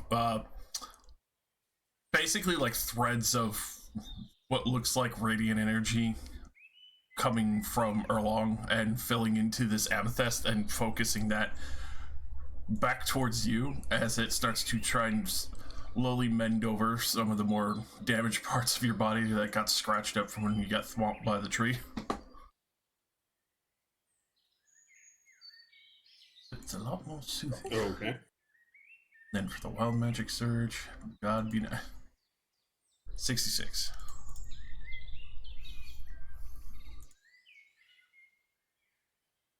That better not send him in a Baylor.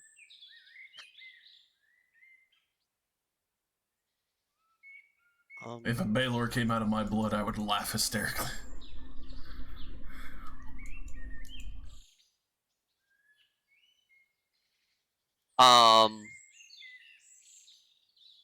Two, three. Okay.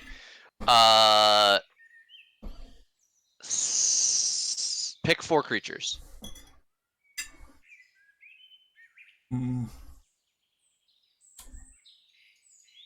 Cyrus, Fayetta, Edwin, and Stick. Okay. The 4 of them and yourself are knocked prone by a mysterious force that seems to come up behind you and trip you. I'm in the air. I will stand back. Do I get knocked prone in the air? Yes, you get you get leg sweep and you fall to the ground. That one actually hurt a little bit. Eddard, you finish your casting and there's a loud, sonorific neighing that echoes across the forest, and you turn around to the sound of several oofs and thuds as all 4 of your compatriots and their summon fall over.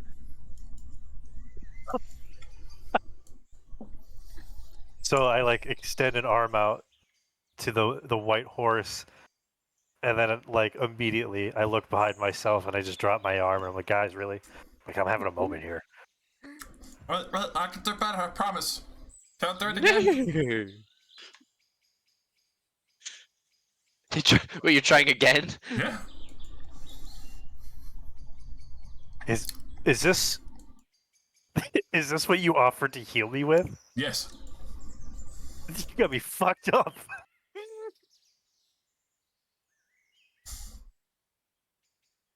I quickly start reading. Oh, Jesus.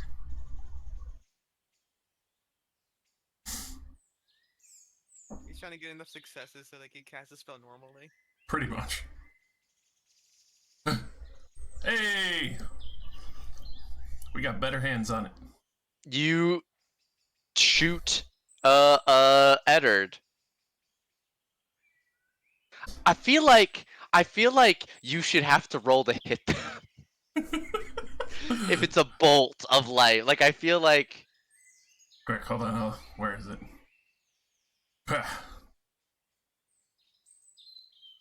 I wonder if like well, you and I should talk about this spell afterwards. I wanted to say like you can also use it to target undead, and the you could sacrifice your life to hurt them.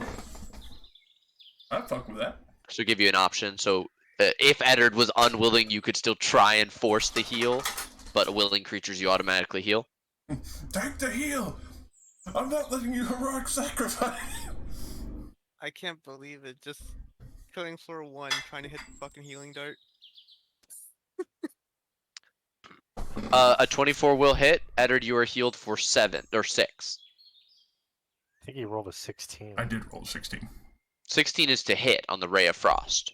The hit die that he rolled was a 3, and he gets +3 to heal for Life Bolt. What? You sacrifice a hit die, so he rolls one of his hit die. He then adds his int mod to that number. So he rolled a 3 on hit dice. D6 plus 0. I rolled that as like a mock targeting roll. But yeah. Yeah, 16 would be like if we built this to also have an attack if the creature is unwilling. We'll We're just workshopping yeah. ideas. workshop that way. But you healed for 6. Oh boy. Wait, I have one more spell I need to try out today. God. Please do not blow up the tree. Can I borrow your shield, Cyrus?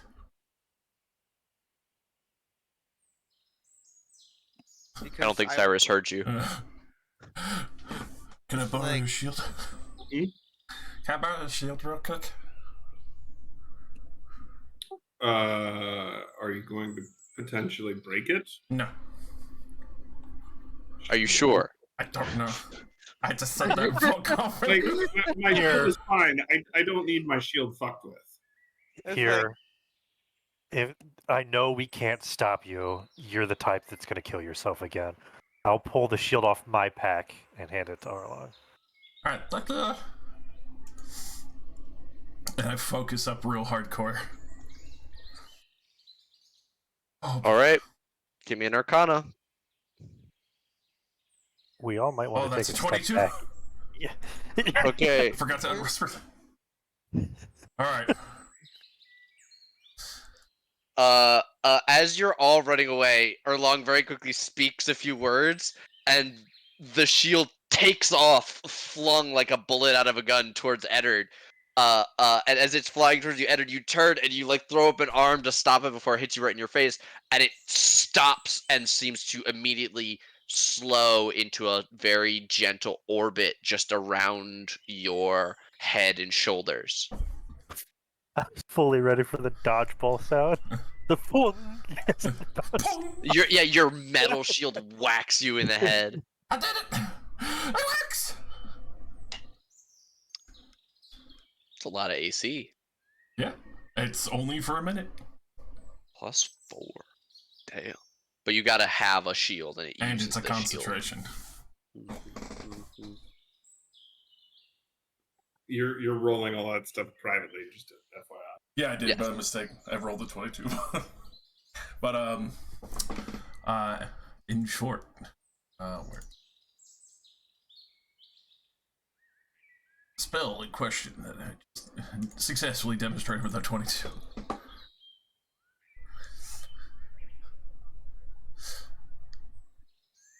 As it probably flops to the floor. I would not even be able to cast that until I was like 15th level. I did it! I know how to animate shields now, if not for a short time. I will also say, Erlong, with the spell you were thinking of last night, you could probably create it, but you don't have as much experience tapping into that radiant energy. Someone more attuned to the gods or the or perhaps nature would be probably better suited. Though you could maybe work on the formula of the spell, you probably wouldn't be able to create that energy as a wizard. Yep, that worked on that letter with stars. Hmm. It still works. It protects you. Even if it is for a short time. The beautiful horse will gracefully come over and give the shield now on the ground a sniff. Snuffles gently, then looks up, and it's like there's like slow motion waving of the mane and tail. Its pelt, its coat is glistening in the morning sunshine. Daisy like shuffles her hooves slightly angrily, a little bit. I'm gonna pick up my shield and I'll mount Shadowfax. Wait, For what is Pokemon- this? It's for Ooh. being so fucking pure white, why the fuck their name Shadow? Uncultured swine. Damn. I know, no, I know, but I know that the name is from some. I recognize the name. It's just they're pure white. That's an amazing horse you have. That one has learned to fear horses and will not try and pet it.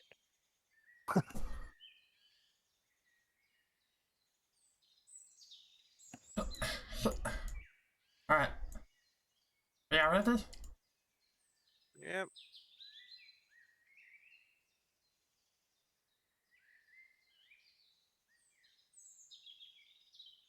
Alrighty, you all set out. Editor, you quickly realize that your horse is much faster than the other two horses, especially pulling the cart. I assume you will still wait for your party. Yeah, I would. I mean, I would just have Shadowfax brought alongside at their pace. Mm.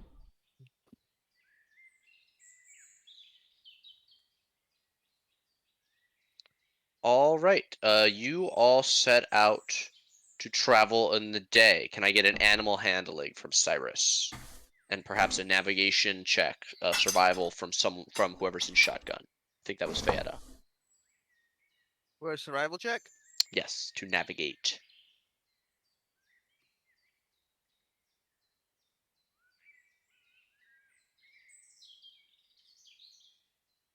All right, Cyrus, you're definitely getting a good amount of work out of the horses. They're not resisting you. You're not having any trouble as you're not going. So you're not trying to travel in the darkness again. And Fayada, with repeated trips flying up above the tree line, can very easily keep you all on track towards the city of Riftine in the distance. Somebody from the party, roll me a d20.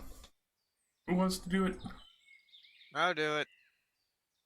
You have a 19. A 19, you say? Oh. Hey, Fayada, could you roll me a d100? Oh god, I we're can't fighting wait. an earth kraken. It's like a kraken, but out of the earth. Mm. I have a 4. Interesting. Okay. I can't wait to be accosted. You said my bedroll and tent were destroyed, right? Yes. I was going to see if I could go ahead and like get it repaired, but nobody moved the fucking shit.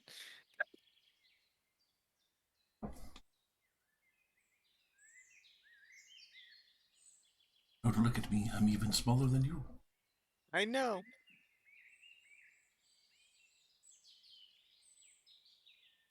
Give me one moment. Also, question. Answer. I probably should have asked about this on the road, but the hammer. Das Hammer. Who was trying to had the hammer? Who was trying to attune to the hammer? I don't think anyone did. I don't think anybody did. I was thinking about it. I mean, Doesn't Arlong have it? I'm pretty sure you're the one wielding that hammer because it's a big fuck off smithy hammer. I thought it was a It- one-handed hammer. Yeah, it's not a weapon. Yeah, it is a smithing hammer at the moment. You asked me, or you went, "Hey, there's a hammer," and I hit it against the wall, and I said, "Yeah, it's effective," and I believe I handed it back. Okay. Then it would be in my possession then. Yes, I would like to attempt to attune to that on the road back. Okay. Give me 1 second then. Over the shop.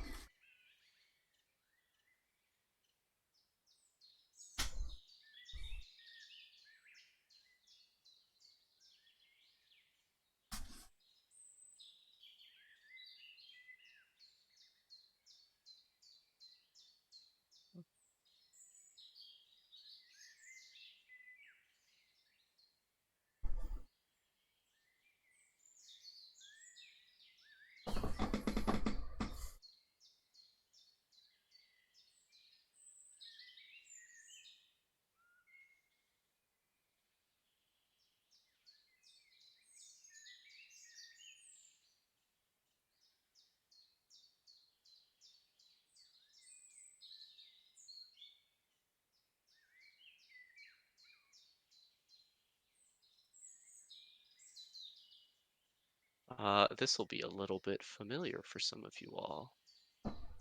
Random encounters are so wonderful in that way. Don't you all agree? Yeah.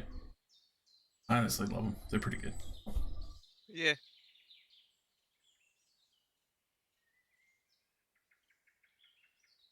think one of the greatest random encounters I ever read from one of the old books of like 2nd edition is like a naked merchant running away from a goblin crowd. Like, what the fuck? Well, how the fuck did he get to that state of affairs?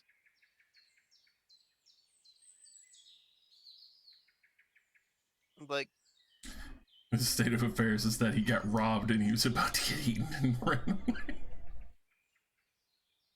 yeah, but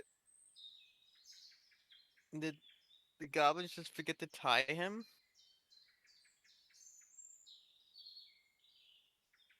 Some slippy fingers, man.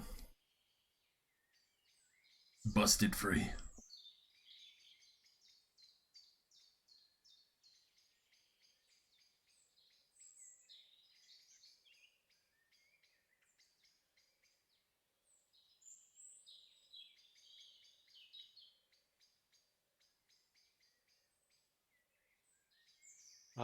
My apologies. Your hammer, Fayetta, that you are attempting to attune to. I swore Arlong had it. Never mind.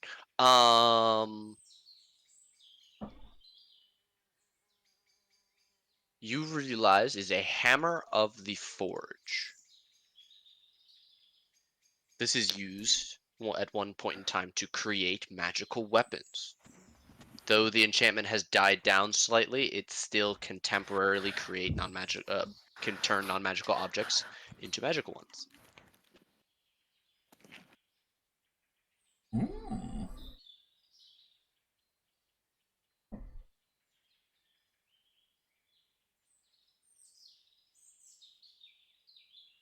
I'm going to tap my. Actually, no. Actually, no. What armor is? What armor is? Fuck. What armor is Eddard using? Splint, I believe. Is it enchanted already? No. Congra- Um, Congratulations, is +1. I mean, the other issue you run into is your bow not being magical. If your bow is magical, any arrow that you shoot from it is also magical. So all that, overcoming resistance. That is also true. plus an However, additional.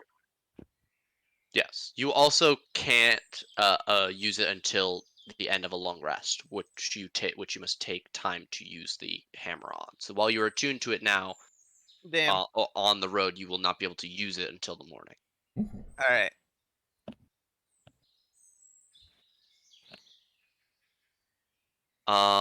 Okay. As you are all riding, you exclaim that you have figured out what the hammer does, and you hold it high into the air.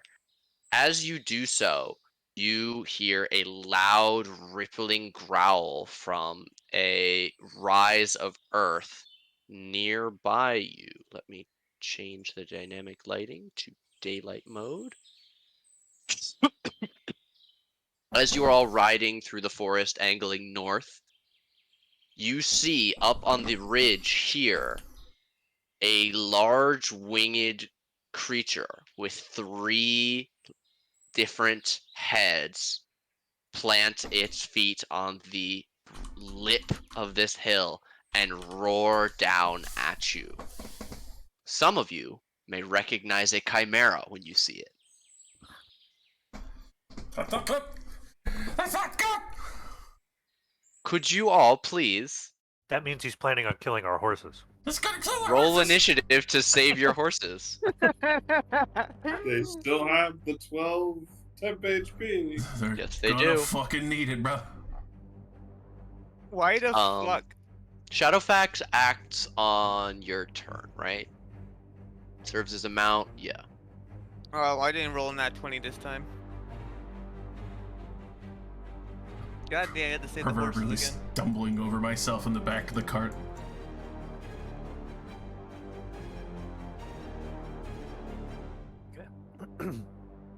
I had to close Shadowfax's sheet, but I reopened it. No worries.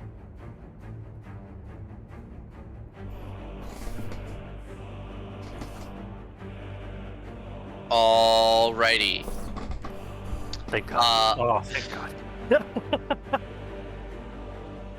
up at the top of the turn order.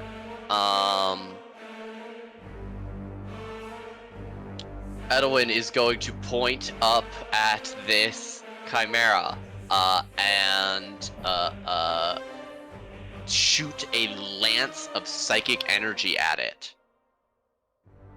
This creature makes an intelligence save. If it fails, it'll take the damage and be incapacitated until the start of Edwin's next turn. Jesus Christ. Okay, that is a 3. It will definitely fail and be incapacitated. Is there any other effect on this? No, there's not. I'm thinking of a different spell. Alright, she reaches up and blasts this thing. And says, "What the fuck is that?" Cyrus, kill it! Cyrus, you get a bardic inspiration. Okay, thank you. It is you. I will place the dragon totem there. Can you create an aura based on that spot, maybe? Not from something like that, but I can get here. Yeah, give me something. Give me 1 second. Are we gonna make a trio of totems? Little dragon boy. So the dragon totem lends its protection to those nearby. You and your allies gain advantage on ability checks made to detect creatures in the spirit's aura. In addition, if you cast a spell that uses a spell slot and restores hit points to any creature inside or outside the aura, each creature of your choice inside the aura regains hit points equal to your druid level. Okay. So it's a way of spreading around healing. And you would have had a short rest equivalent in the cart, as you guys have been riding for about half the day. Yeah. Or okay, because I forgot that I used it in the battle this morning. Or I didn't mark that sheet. But anyway, that's my bonus action. And thank you for allowing me to have that short rest. With my action, I will. Let's see. It's incapacitated, which is going to be better.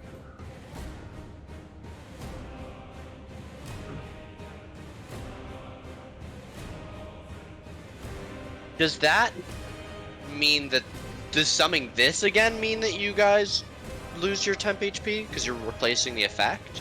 How does that work? Temporary HP can only be replaced by higher It's temp only HP. by other temp HP. Okay. Yeah. All right. So everybody but Eddard and Shadowfax still have it. I will call forth a flaming sphere right next to. Yeah. Let's change the color to orange. Right there. All right. I got you. Give me 1 second. Bam! Ring of Fire. Cool, even better. And you can touch it. You can move it. And then, let's see, that lasts for a minute. And the diameter, any creature that ends its turn within 5 feet of the sphere must make it. Okay, so it's only if it ends its turn there. And then, as a bonus action, which I've already used my bonus action this turn, so I can't ram it. Okay. But it can't move Right. until Edelwin's next turn, so it's going to end its turn next to it and Yes. take the damage. All right. Very nice. That is your action, so you cannot move the horses. Would you like to get out of the cart? Yes. And I'll move 1, 2. I'll move in front of them.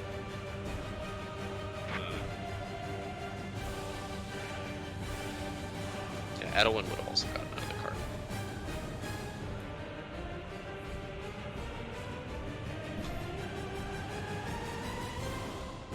Is that you?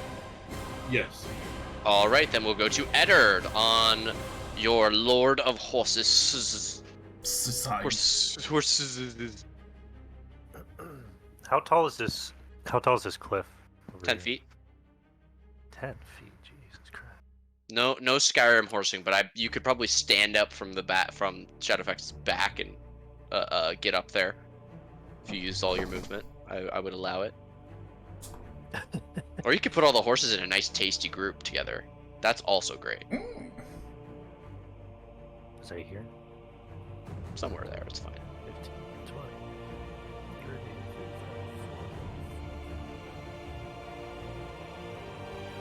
35. And then I'm gonna stand on Shadowfax's back and hold myself up. Okay. Yeah, I'm gonna put you. Oh God, where'd you go? He was eating. Right here. No, that's a new you. Huh? What? Okay. There's only one me. Oh, there were two of you on my screen. Okay, you climb up. That was your movement. Shadowfax whinnies nervously at the bottom of the cliff. I will pull them all from my back. And As an action. as an action. What a fucking slow pool. As my free item interaction, There you go. I will drop my item. My ball is my item. So he's what is he? Incapacitated. So no advantage, right? No. It's sort of trying to look at you with 3 sets of eyes, and they're all just sort of stumbling over you and past you. 17 will hit for... Jesus. 16, and then a 22 is also going to hit for 18 more. So I'm gonna- crack this thing twice across the face. Real quick, expending 2 first levels. To Okay. get you those hits for 48. an additional 9 and 25. 16. Jesus. Okay. You bloody it. And that will be Eddard. Great. We'll go to Fayetta next. That thing is slightly terrifying. I'm gonna use the fancy arrow. Okay. What is your fancy arrow? One adamantite arrow. Ah, okay. Those never break, so long as you have time after a fight, as long as you're not running away, you can always collect those. 24 definitely hits. You steady Alright. aim for the advantage. Yep.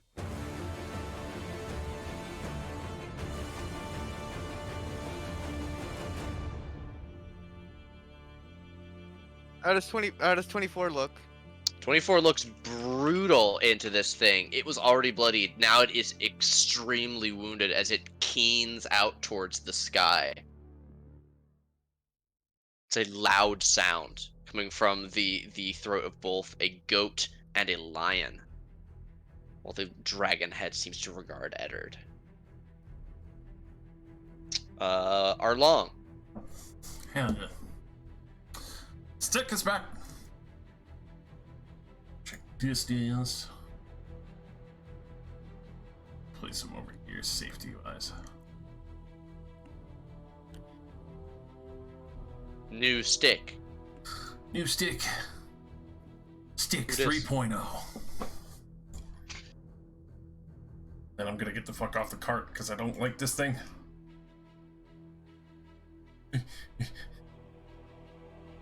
Go running up towards stick. Shut the fuck up! What the fuck?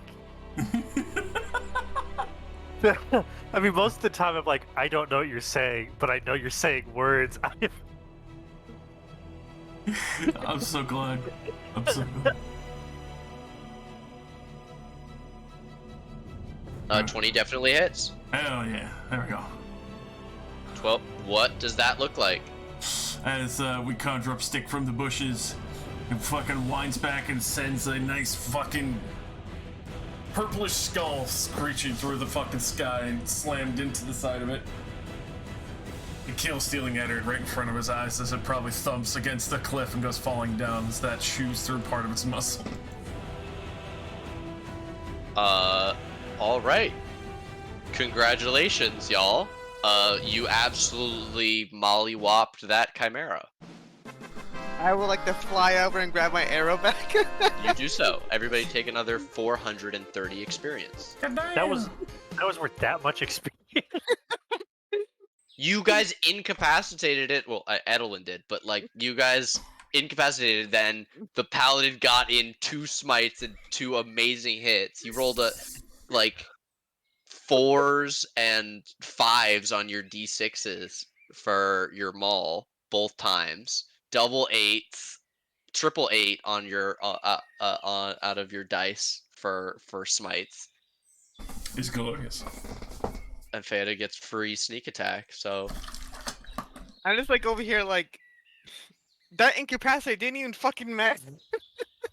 I mean, It didn't get to reach his turn. it's possible. We definitely just proved the fuck around and find out theory. Mm-hmm. Oh god, the horses! No! And this is what happens when you have to defend the horses. That's not what happened last time, motherfucker. Yeah, we lost the 10. Action economy. Yeah. You know, when there's 10 Alright. of them. I just realized Fanta didn't even move. Like, other than getting her arrow back, she barely even moved. Like, Round up. Let's go. Let's get out of here before more show up. Come on, stick. alright. You all continue on. Feta, with your high passive perception, you do hear flapping wings as you are pulling away. However, nothing comes into your sight line above the trees. And I think it- eventually, I think you've terrified the fucking other chimeras that popped up. you will all find and settle down for another rest. Time for more experiments. I think a little bit of conservation should be the name of the game. Constipation? Conservation. You definitely said constipation. I said conservation. I don't know about that one, buddy. Well, I know what I meant to say. We've all been eating our rations. We're all constipated. It brings people together. A little bit of constipation goes a long way. Yeah, but I mean, like, we just heard this flapping of wings. And while they didn't attack us then, they might be tracking us, so don't burn too many spell spots. Fantastic. I go to proceed to burn all my slots. God damn it. Alright. For science! So many tidal waves erupt from me.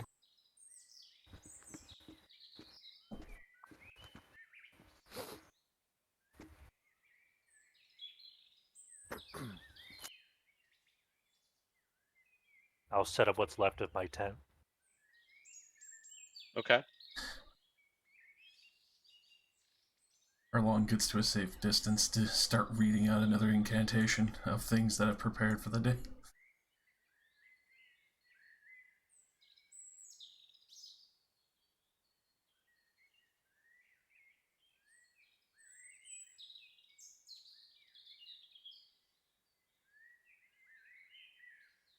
Alrighty, you're working on doing that. You are testing it out.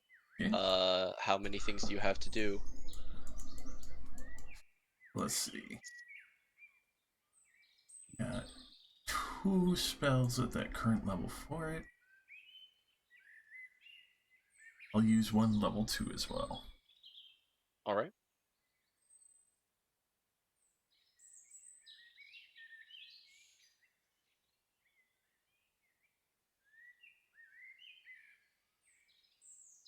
First roll, targeting trees. That'll work. Do you blast the tree? It takes a d4 of necrotic damage, begins to wither. Yes. Progress. Check 2. More. That'll work as well. Then the final and third one. Level 2 slot. Then I went out in the forest and I started blasting.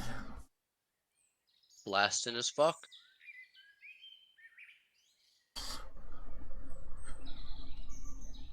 Yeah, you go out. You started shooting, going for it, running up and down.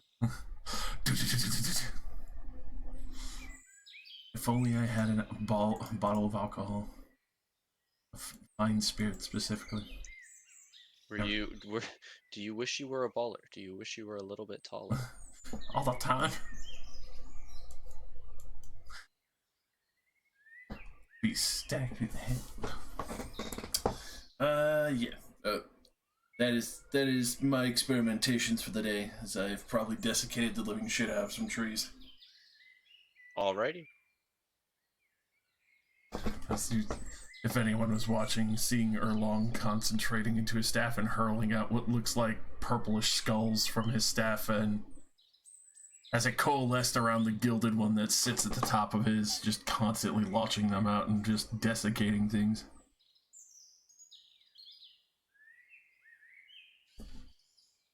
Terrible and terrifying. Besides setting up tent, what are the rest of you all doing? As Erlong is gone for about maybe the last, let's say like the last hour before sunset, as you guys have finished setting up camp. What's everybody doing? Everybody else? Taking care of the horses. I will set up in the wagon here some kind of makeshift bedroll from like horse stuff, my armor since it's hide armor, and that kind of thing, like a makeshift Pile cobbled of together leather stuff to sleep to on. be a Yeah. bedroll. Okay. You make a small nest sort of situation. Yeah. Some grumbling and like the metal like belts clicking and clacking together as you shift, trying to get comfortable over there. Part of me is like, should I just shapeshift into like a dog or something? Be really funny. The ultimate comfort.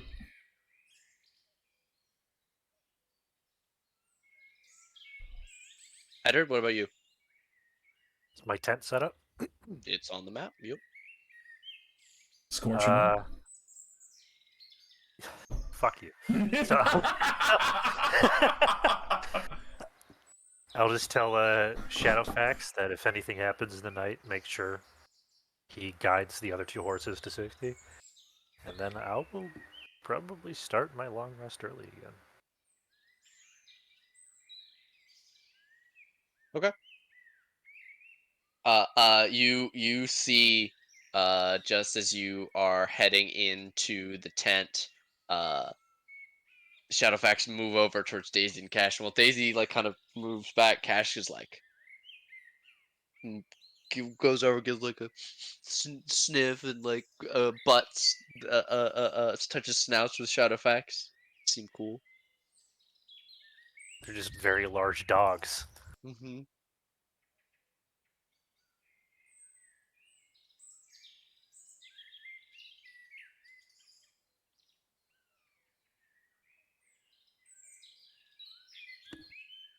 All right, Fada, you doing anything specific?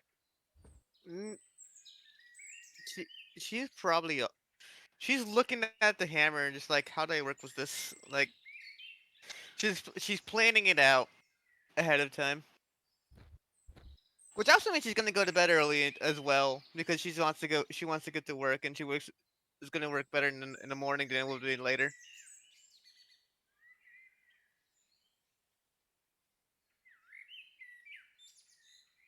All right. Sorry, as you're settled down over there, Edwin's got her bedroll. Fada, you're up in the tree. Along, you come back, and it looks like everybody's pretty settled down, and headed towards sleep, beginning their rest, leaving you the last one out. Yeah, no. Along with the horses. Since we never discussed rest, summon Blinks to cover first watch.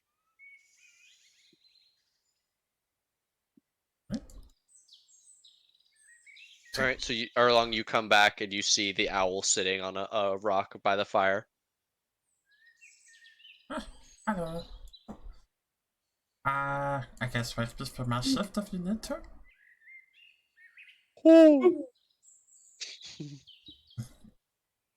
Yeah. Thumbs up. And I will tuck into my bucket with the hat over the top. Where does the bucket go during the day? How do you carry this bucket with you? I put it back in the cart. It goes in the cart. Okay, It's a good bucket. you do so. All right. The owl is on first watch, probably with orders to wake you up after 2 hours, Cyrus. Yes. Alrighty. It flies around doing much the same thing as it was doing last night. Give me a check for Le Bird. I had a question about Arlong. Is this state of being unable to sleep still there, or is that gone by now? It was 3 days. I think tonight's the last night. Yeah, this would be the last one. I don't Erlong's have. been in a creative frenzy. I've been able to scribble all my extra spells. I would have one more day after this one. Okay. It was 4 total. Alrighty. As I purposely left a tick marker. Nice. Your owl is more interested in scaring and hunting creatures of the night. It can't eat them, but it can chase mice and rabbits and other critters and give them heart attacks as a spectral owl swoops down towards them with glowing eyes. See claws pass through them. Yeah, and after 2 hours, you were woken up with something small and warm lands on your chest. You wake up and there is a dead mouse on your chest with a bird sitting a few inches behind it, looking at you with a big eye. Thanks, buddy. Good job. And I'll set the thing aside, and I said, "Did you see anything?" Ooh. Okay. Well, I'll take over for now. You can go off and frolic.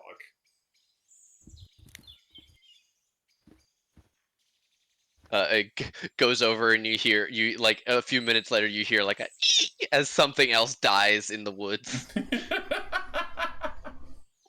Good. Good going. Perception. Not much. All right, that much.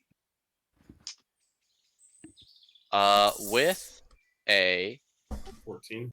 14, you are able to determine that there is something stalking you. As you are looking around, you're walking by the edge of the forest. You see, crouched low with its wings held tight to its body, is another manticore. You mean Chimera? Chimera, yes. I always do that. I always say I mean, manticore when they're I mean chimera. similar. But what direction is the Chimera? It was south of the cart. Maybe 40, 50 feet in a particularly dense bush. All right.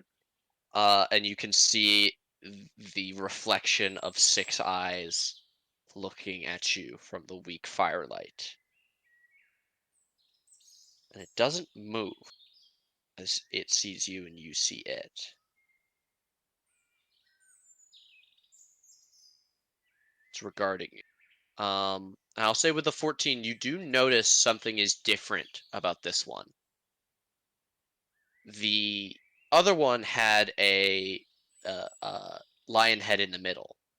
And the lion head was the largest. This one, the ram's head, is in the middle and is the largest, and it seems to have a large nose ring, almost like a cow would, that also seems to be gleaming preternaturally in the nightlight.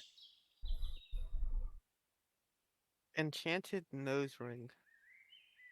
All right. What?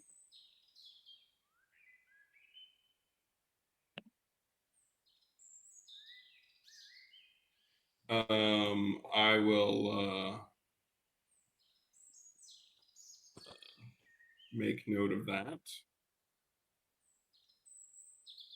and move to grab my staff and put on my cloak. Um, if it comes within range, I'll cast a spell. I will say you move over, like keeping your eyes on it, back, grab your cloak and your staff, and then at this point you hear a low growl from the forest coming from this thing. You stay over there and leave us alone, and nothing bad will happen.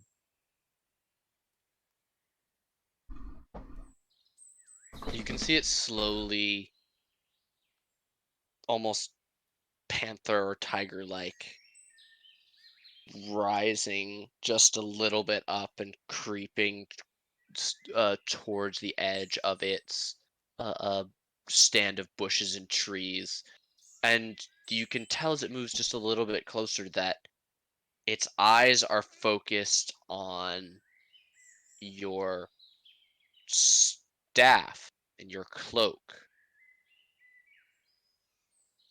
And it flicks over towards the horses, but specifically Shadowfax.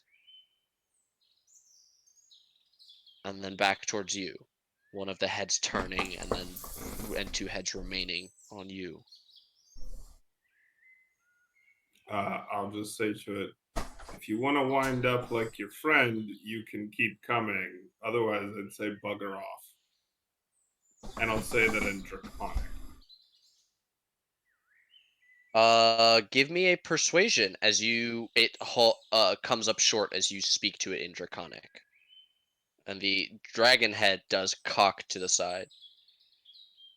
I'm not good at persuading, but we'll see what we can do. Okay. 19.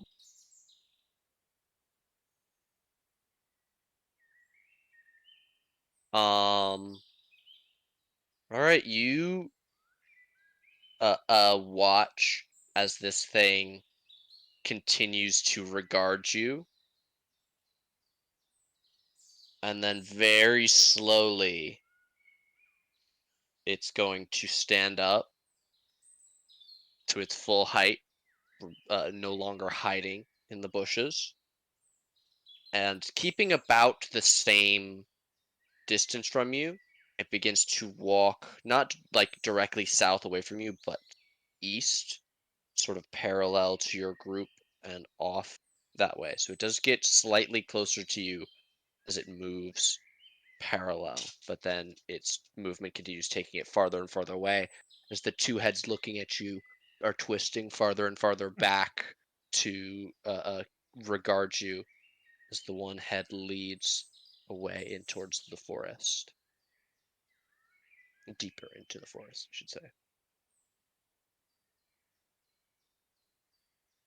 All right. That was weird.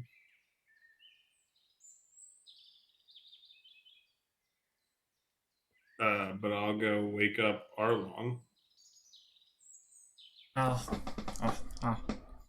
Burbles up from his little pool. Be aware, there was a chimera, and I'll point off to in the direction where it went. But there's a chimera that was stalking us. That's not good. No, it's not.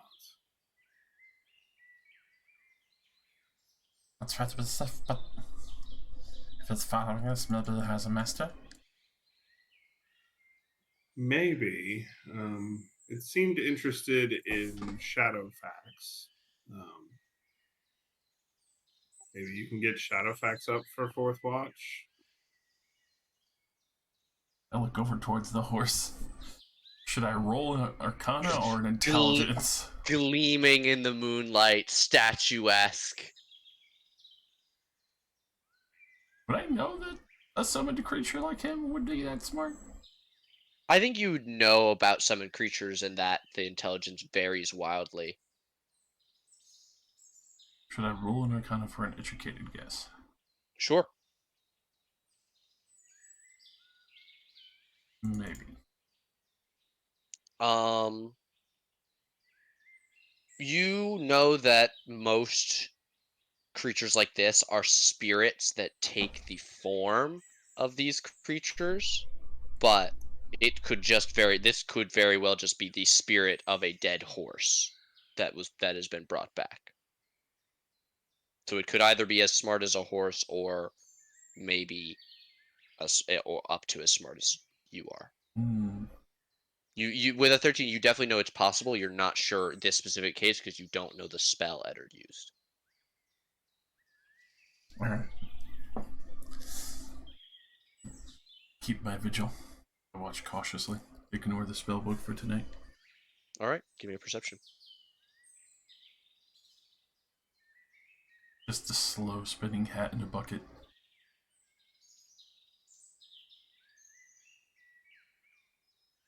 Not paying attention to the book has done you some good. It's not every time. Well, with a 20, you keep an eye out, but do not see any chimera like creatures arriving in the darkness. Don't seem interested in your horses or horse creatures or staves or capes or what have you. Hmm. Your watch will pass without issue. You guys are 6 hours into your 8-hour rest.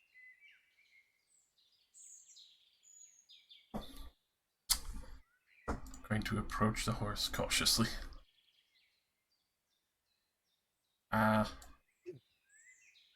Smith. Looks down with a very beautiful golden silver eye. I just, let's keep an eye. Arlong's blushing, looking at the horse. Yeah. It's so pretty. So radiant, oh my god. So this is what celestial beings look like.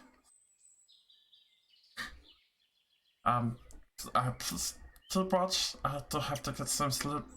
There's something that was skulking around. Just be cautious. Come push over the bucket. And, you know, if you need to get somebody away quick. Or step on Edward. Soft Winnie. Okay. Very, very good. Gotta go tuck back into my bucket. It does the head down and like one paw stamp thing. Or one hoof, not a paw. A nice little trot. Alright.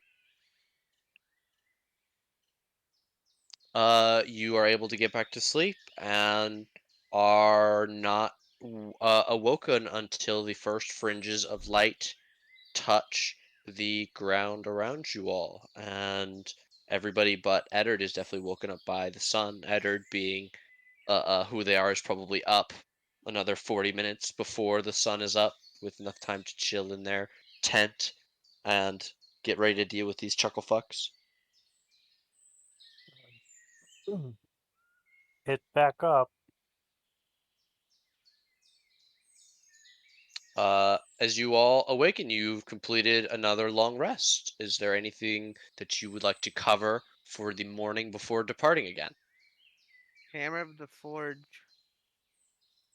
Hammer of the Which- Forge. I I actually do not know how I would use this on a bow. You would hit the bow with it. Walk, walk.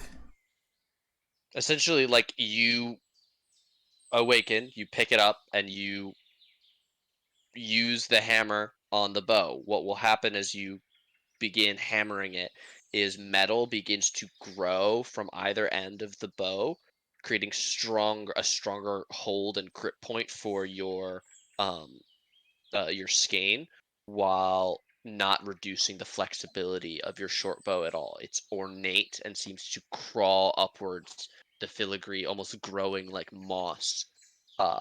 And after about a minute of work, you look down at your bow, which it looks the same, but it's also far more elegant than anything that you've used to shoot with before.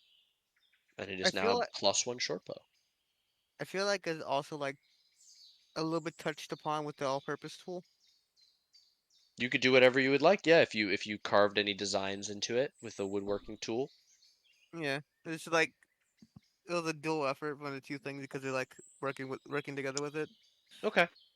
Yeah, everyone else is having breakfast. Fayetta is up in the tree, and every a few seconds a wood shaving curls down and falls through the air to land on the ground. A couple are in Daisy's mane.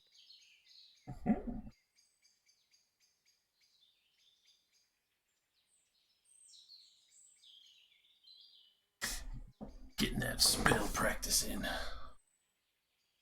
I put on my armor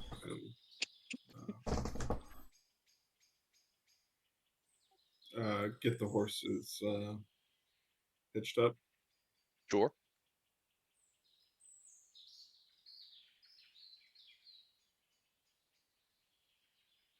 Um, Eddard, as you are up in the morning, Shadowfax will look at you and communicate more without words than with words the memory of Cyrus speaking to them last night, telling you about the warning, or I'm sorry, that Erlong told them.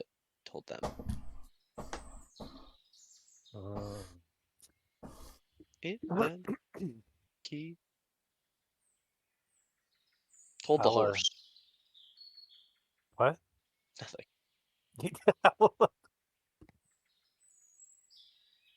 He told the horse there's a chimera around. He told more than that. There's a chimera around. Mm. I'll tear down my tent. Classic. You just look at Shadowfax. Oh, I forgot to tear down my tent. The Shadowfax eats your tent. No. Delicioso. Spicy. And then I'll tell Shadowfax, Quit being a bitch. stick to what I told him last night. That if danger arises, guide the other two. You receive a mental image of Shadowfax using his hooves to smash down the the wooden poles that are on either side of the horses, and the three of them running off. Sounds good to me.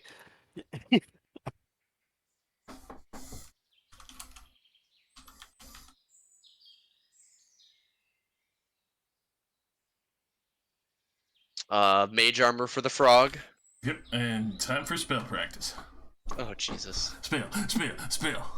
Listen, I gotta All get right, these in. what spell first? What level? 3 first level spells. Grave Bolt.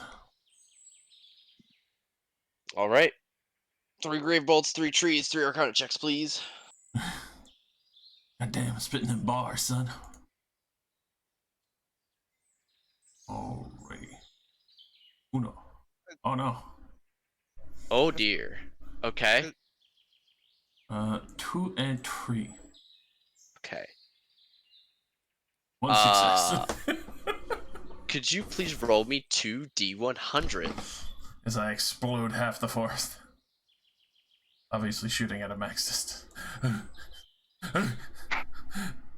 Hell yeah! Double trouble!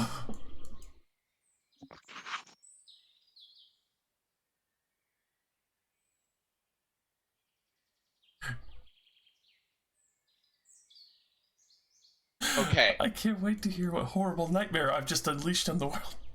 So, Erlong, you're a small creature, right? Yeah. Oh, did I shrink twice? You cast out the spells, and the first one fails. The second one with the 12 will cast, but you fail the wild magic DC and unleash that as well. On both casts, you don't immediately notice anything. Then it's like, oh god, everything is growing really, really quickly. The trees and even the grass seems to be like given life. Maybe it's all seeming to shoot up incredibly quickly. But then you realize it's not growing. It's not imbuing the trees and grass with more life to grow faster. You're shrinking, and you shrink past tiny. Yes! You go from small to tiny to infinitesimal in Honey, I shrunk the frog.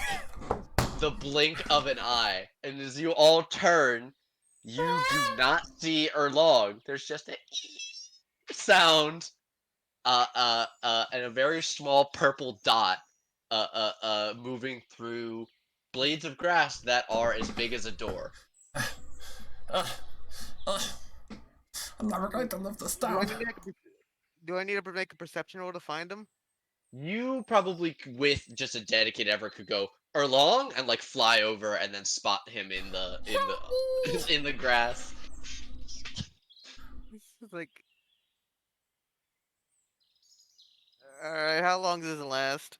I don't know. Alright, so. Can I, like, shift the all-purpose tools and get some gloves? Sure. No, gloves Alright. aren't tools. No, like, I thought I thought it would be I thought it would have, like, workers' gloves. I've shrank back to my That's not a original tool. cousins of the poison dart frog. It's the I- tools, not like The equipment like equipment? that. Yeah, that Damn. would be like separate. It's specifically artisans' tools. Any of those. But as you pull it out and you click it, and it turns into a whisk. You click it again, it turns into a forge hammer. You click it again, it turns into jeweler's tools. And you're like, "Fuck!" And as you're messing with it, Erlong grows back to their original size. It only lasts a minute. Yeah, I was just trying to see if I can get some gloves so I could pick them up and move them over. Okay. I'm back to my normal size. Oh, it's so big now. There was a spider. It was terrifying. It's staring at me. I feared for my life. I would have shot it first. I turn around Alright, and I eat the spider. Get fucked, idiot. Rolls on the top. Also, I can't fucking see on the dynamic light's still on, I think. It is currently. There Thank you you. Okay, we're not gonna worry about that. Everything's fine.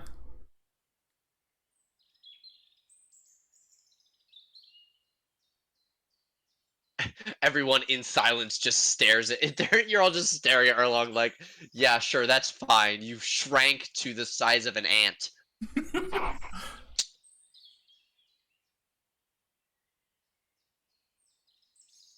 Like, I know there's this whole voyage of discovery, but maybe take a break once in a while. I can't master this thing, stuff. One of these days, you're gonna get yourself caught in the anti-magic field. It wouldn't be as bad as death. Really? You've not seen the things I've seen on the other side. Infinite We have- scrapping. No libraries. It's the funny thing is, like, Arlong, we've both been to the Shadowfell. I'm talking about actual death. Like, oh yeah, speaking of the Shadowfell, do you know anything about the Dwemer? Dweeb. Sounds like a dweeb. Durgar. Very good. That Dwemer is the Skyrim one. Yeah, I realized that. Very good. My bad. No, it's fine. It's actually really funny.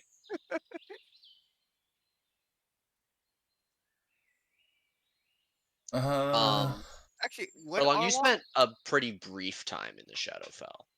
Yeah. So if you'd like to roll me an Arcana, you can do so at disadvantage. Yeah, I was gonna say. We'll go with that disadvantage. See if I can or anything. 13. You didn't learn about them actually in your time in the Shadowfell. You read about uh uh some of the histories of this world, and the histories do include dwarves, the very very old ones that talk about thousands of years ago. Yeah. And um you remember the word Durgar. It is one of the things that it's a word in uh, uh, the language of these dwarves that I'm saying with a 13 you don't know what it means or the context, but you remember it in conjunction with those histories. Mm. You've heard of the word, you don't really know what it means or where it comes from, but you know it is associated with perhaps the disappearance of the dwarf. Again, some people think that this is completely fanciful. There are other records that you've also read that that attempt to disprove these ones. Familiar, but I would have to dig really deep into the libraries for anything on that. Yeah, I just remembered that I don't know a lot about them. I just know that there's three assholes that look like the guys over in those ruins that jumped my ass when I was over in the Shadowfell. Mm. Well, I'll probably find the answers one day if I can get to a library or something. Maybe. As I pull out my tankard of golden ale and start slugging back a beer.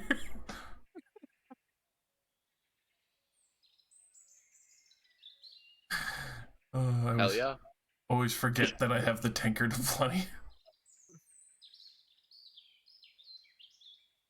All right, can I get a animal handling and a survival check, please? I'm getting lazy with these survival checks. Just go deeper into the forest where there's more shit.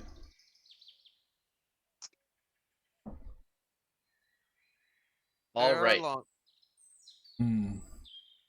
Do you think the trance has something to do with you blasting the forest with the necrotic magic? Nah. Couldn't be. All right. Science must be done!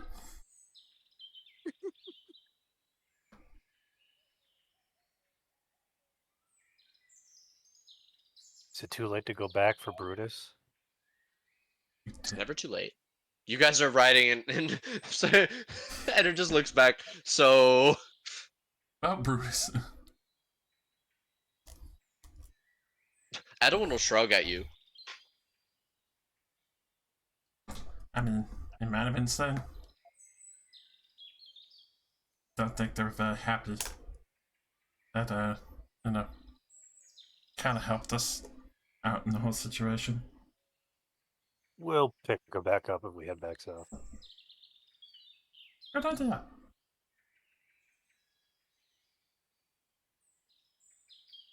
Back of my mind, he's probably dead.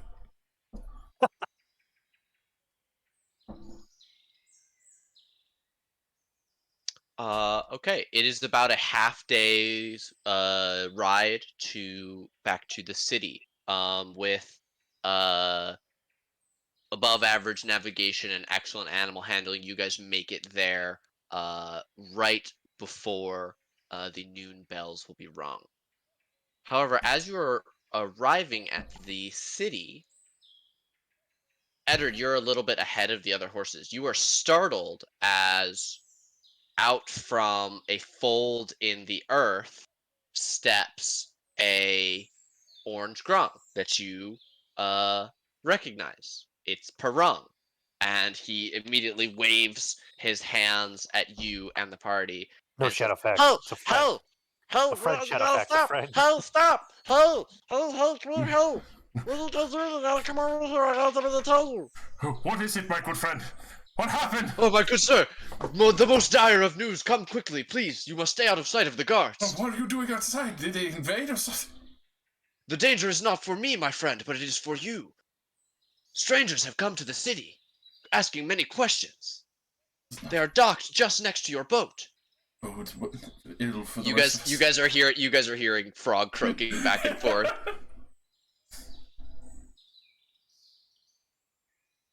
Even I can't keep up with him when he's talking to another grung.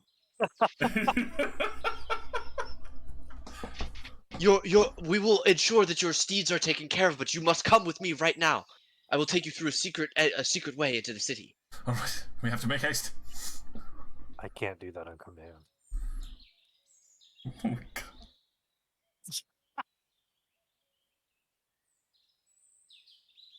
Come on this way. You're gonna follow me. Come on.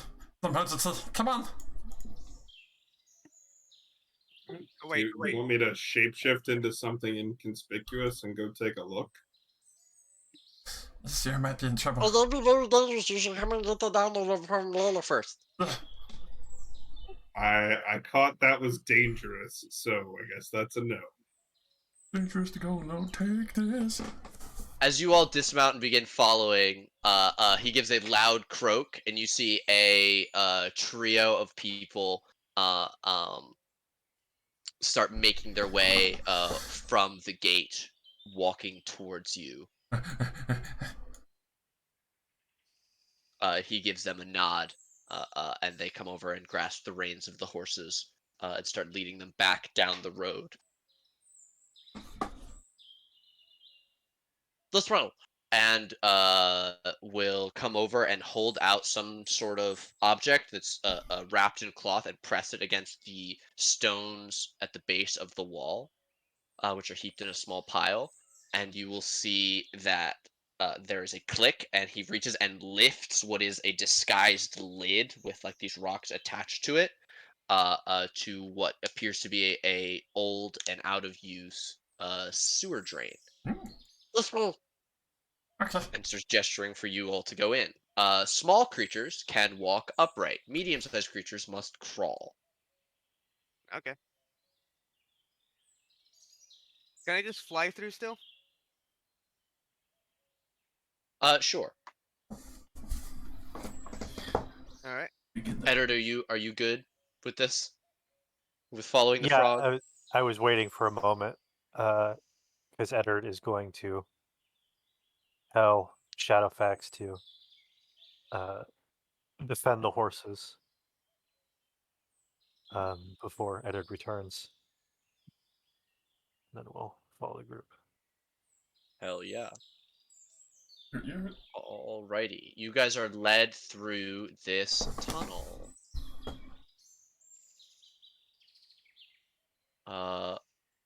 From which you come up inside of the Darkness impersonating me. all that you see. No. Actually, what's stuck in my head is the God, it's your wrinkled dick again from fucking Josh.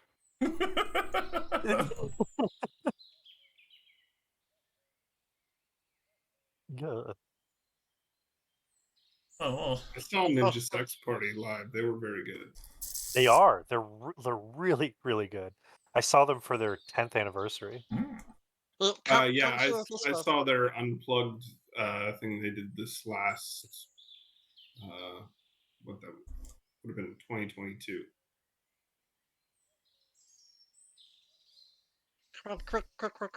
Crunk a dunk.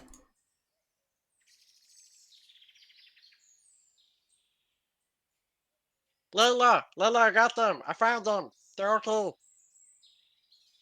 Oh, good. Come quick. Come on, sit down. There's plenty to talk about. I have more than a few questions. What's happened? Is it vampires? The hopper okay?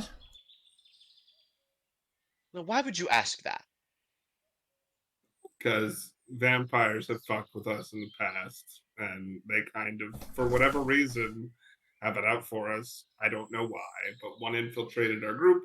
We murdered the shit out of him, and then others have attacked us, and we murdered the shit out of them. So, but it's been a whole thing.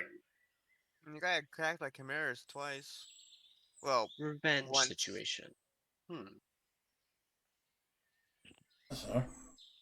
I don't know that it's necessarily revenge because I don't know what action we would have done to precipitate the revenge. Fucking Like up their the plan. initial interest, I have no idea, other than I have some thoughts. But anyway, yeah, they were the town that we were at where we left. They were having some machinations, as vampires do. And anyway, and now sounds like they trapped us here. So fun. Well, that's the other thing that I should mention to you all. Your question, eloquent one, to look at Erlong.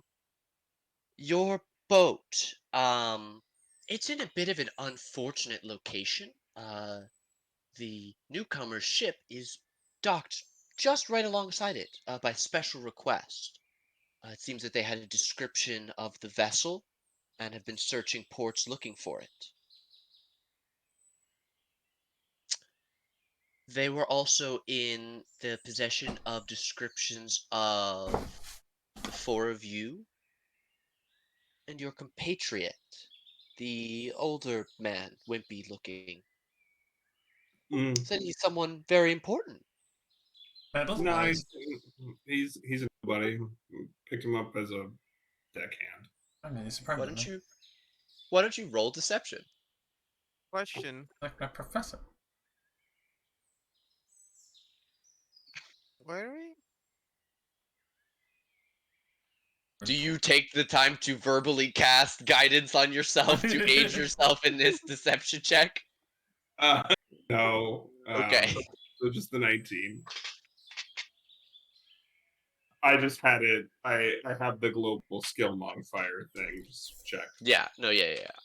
I get that's why I should ask.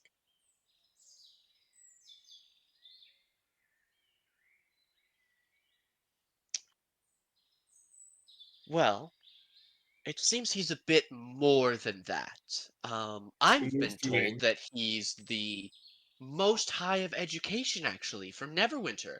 This is a What? stolen ship from that port. The ship is not That's a stolen. lie. I It's literally ours. registered that. Hmm. Arlong literally like it's his. I hold up the I just deed. happen to be the captain. That seems to be in some dispute. How dare they? Disrespectful! And the final thing, beyond all these questions, is that well, no one has seen your deckhand Isior. Well, that's good because he's surprisingly spry for his age, and he's a hard worker. Hmm.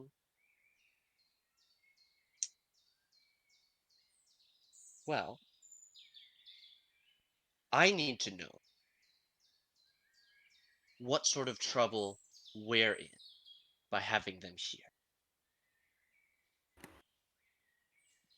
They're Um, looking for the four of you, which means that uh, you're not great to have around right now. How But I need to know, are they here to kill you and everyone you know? Or do I have a better chance handing you over? I mean, I wouldn't advise doing that because they're probably gonna kill you if you're associated with us for whatever reason. They've got a murder boner when it comes to us. let me ask you something. Hypothetically. You're the don't like nobles, right? The stinky, they rich, they look down on us. Useful in some situations, but especially if what you say is true and they're vampires, a little bit stinky. Just now imagine an entire corporation that's run by stinky, highborn noble vampires, and they are trying to destroy and keep everyone down in blood bags like just food enslaved. Look, I'm not one for conspiracy theories. Vampires don't control Faerun. That's not how anything works. Yuan-Ti aren't in charge of the lifeless yonder. But that doesn't mean they're not trying. Are we though?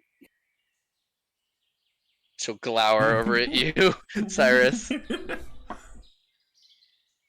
Present company Flash my and their family and attempts my aside. cheeks and smile.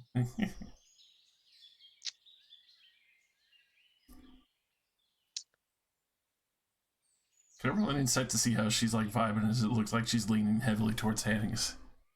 Well, she's basically just being like, I could, I have enough people to round you up. Is it more trouble to keep you, or is it worth like she's trying to get you guys to sell yourself? But give me an insight to see where she's feeling on that. Yeah.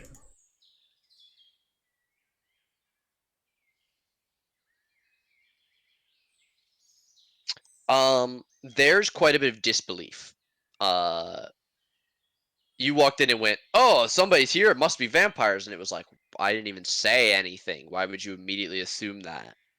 And then you talked about them Well, controlling every. no, I'm, but I'm just, I'm just telling. Yeah. wait, yeah. The she is unconvinced, but you can tell she also doesn't have just like a desire to hand you over.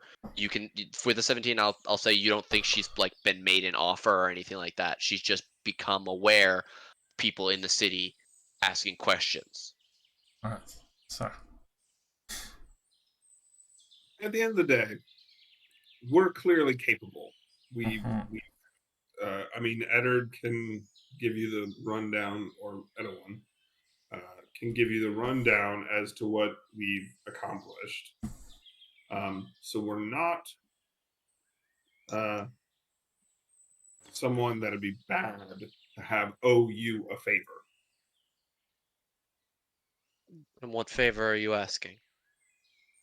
No. I'm saying we would owe you a favor if you help us out and not turn us over to the vampires. actually see us have been quite capable. Again, You seem like a person that deals in currencies of multiple types, of which this is just another currency. Brianna just like again.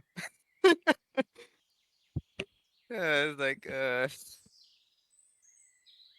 I'll agree. I'll have Ferrum take care of it. You'll sign a contract. He has some special ink to make sure that you hold up your end. Which one is Farad?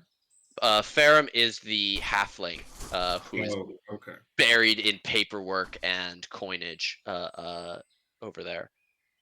oh boy, yes. You also, she will also say, but so long as they're here, I have to close the doors of the manor to all of you. And since Understandable. enough people know, and she'll turn around and look at Eddard, sitting by the table, by the other table. Since most of the people know that you've been working with them, Eddard, that includes you. I'm not kicking you all out of the city. That's not just because it's my jurisdiction, but that's the favor. I can't Can I risk ask one additional help. small addendum? And you can add a minor thing to my tab. I don't care. Can you keep Cash and Daisy fed and well cared for? Because we obviously can't take them with us, but I've grown attached to those dumb loves. Yeah, they're very good horses. The horses you arrived with, they'll be Yes. taken care of. We're always in need of a good cart horse.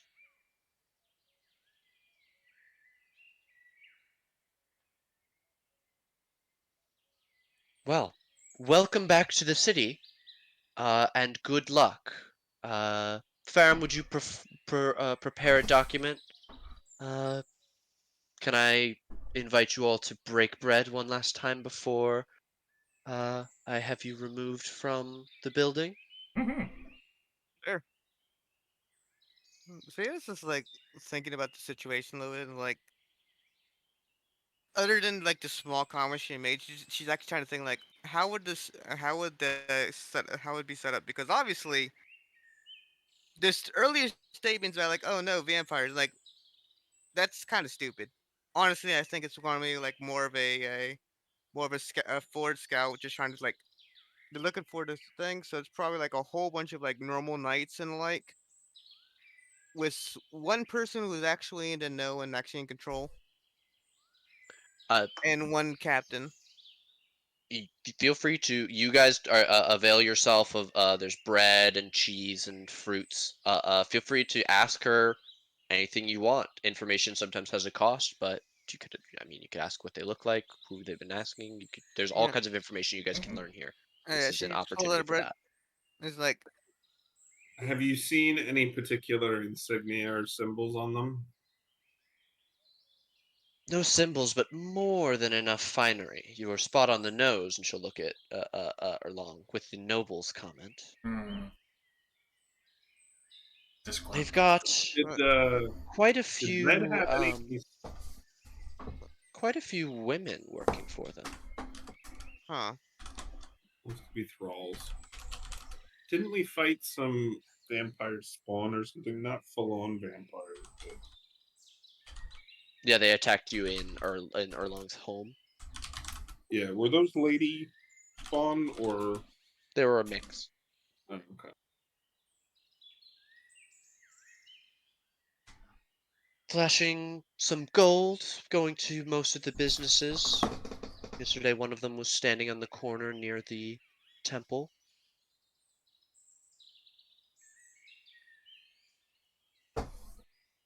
Ah, Quite How a many? reward as well. How many of the? Uh, do you know? Do you have a good count on them? Like how many? Like how many were on the ship and whatnot? Ferrum, what was the last head count? And he'll put down the quill that you can see he's writing in this like thick red ink.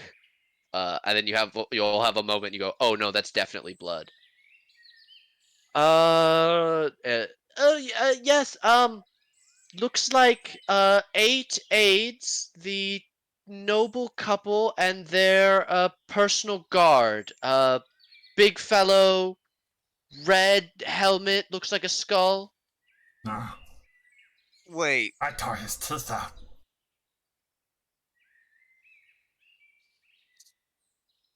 It can't be.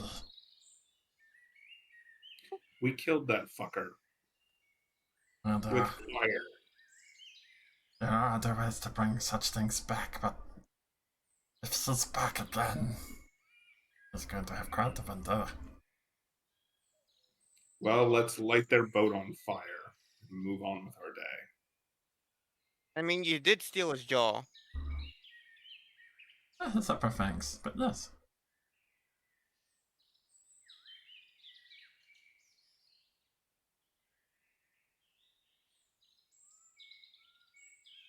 Uh, So as there's the you vampire. as you're eating, Ferrum will come around and hand you a quill that is lacking an ink bottle, and point down towards the paper where there are 5 lines for you guys to sign.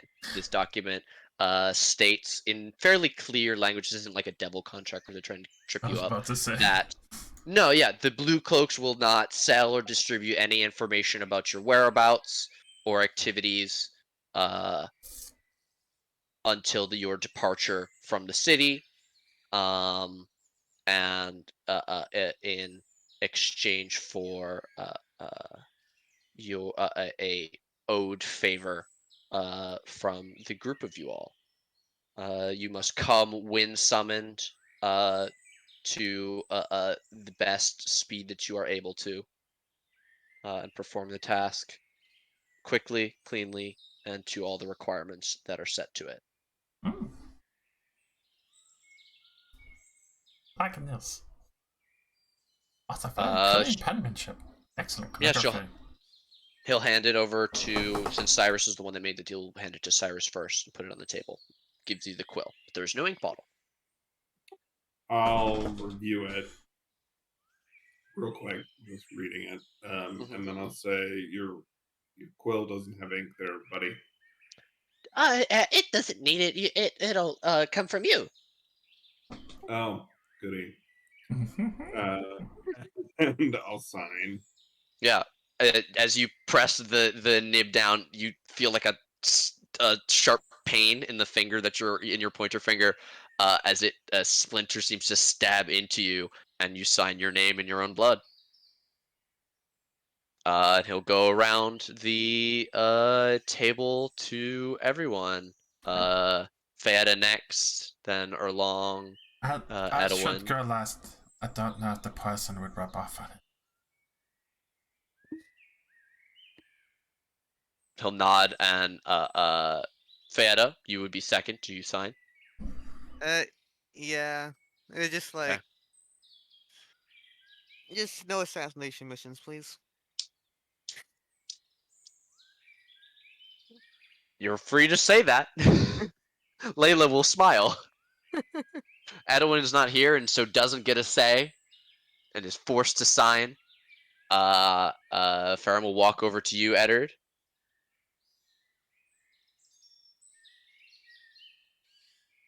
Yeah, I think he's just gonna take a dagger, prick his thumb, and place his thumb down.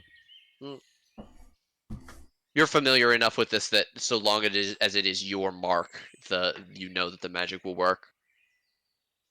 And we'll finally come back and get Erlong. I'll find the biggest space possible and write my full title of Assistant Professor Erlong of The formerly of the Necromancy College.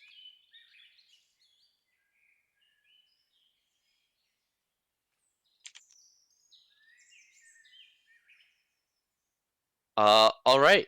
You guys are then gathered up and escorted out by a pair of guards wearing elegant blue cloaks. And taken out through another of the secret exits, this time coming out through the stables. Okay. So we need to hand in our stuff. And then get the fuck out of here. You probably could just pay them 100 platinum and just been done with it. You got that kind of money? Inside the coffers. Hmm. So And what time is it now? it is, let's say 1 p.m. as you guys Okay. head out into the street. And we'll figure out what you all will do next time on the Dormant Nexus. Oh my Any other god. XP or anything? I have given the XP. Okay, I was just checking. No, yeah, it's good. And it's over here, like, damn. Like, he's back. It's like, alright, let's go check the count. And it's like, ah, yes, he's back. And, like, damn.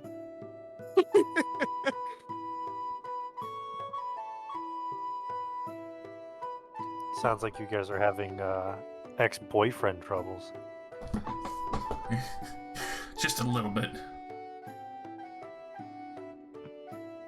A red wraith. That motherfucker.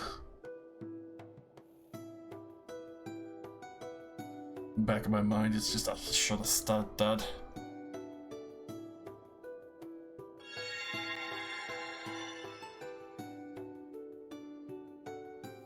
About to be a brawl to get back to the ship.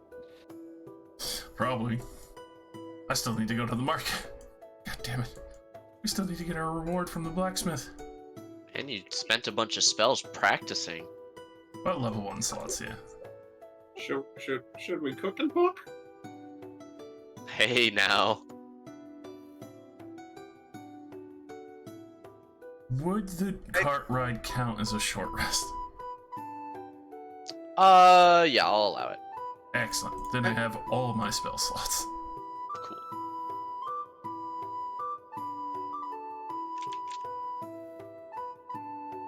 We're gonna Oops, get I that spelled that dramatic wrong. reveal where he lifts up his helmet and he's got a scar across his face. No, it's impossible. He's a fucking vampire.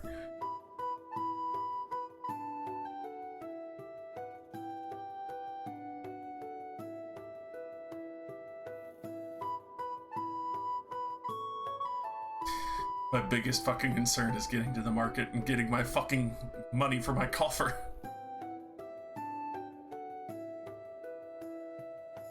My fucking money! Ah! Yeah, I hope you all enjoyed and look forward to finding out who's here asking all these damn questions. Stinky fucking nobleman. That ship's probably with us, given that it has a bunch of mass and taller. And did you enjoy the new journal entries? I was just reading them, yes. Well, that's fucking terrifying. I don't think I have enough fingers to count the number of times that Feta has written that in her journal. What the fuck is up with that? Alright, I desperately have to pee. Thank you guys for coming. I will be back shortly. Thank you very much for the Alright, If you go, good night. Rygun. Thanks, have a good Brian. night, everybody. We got work tomorrow. Adios. Biles con Dios. Have a good. Well, well, well.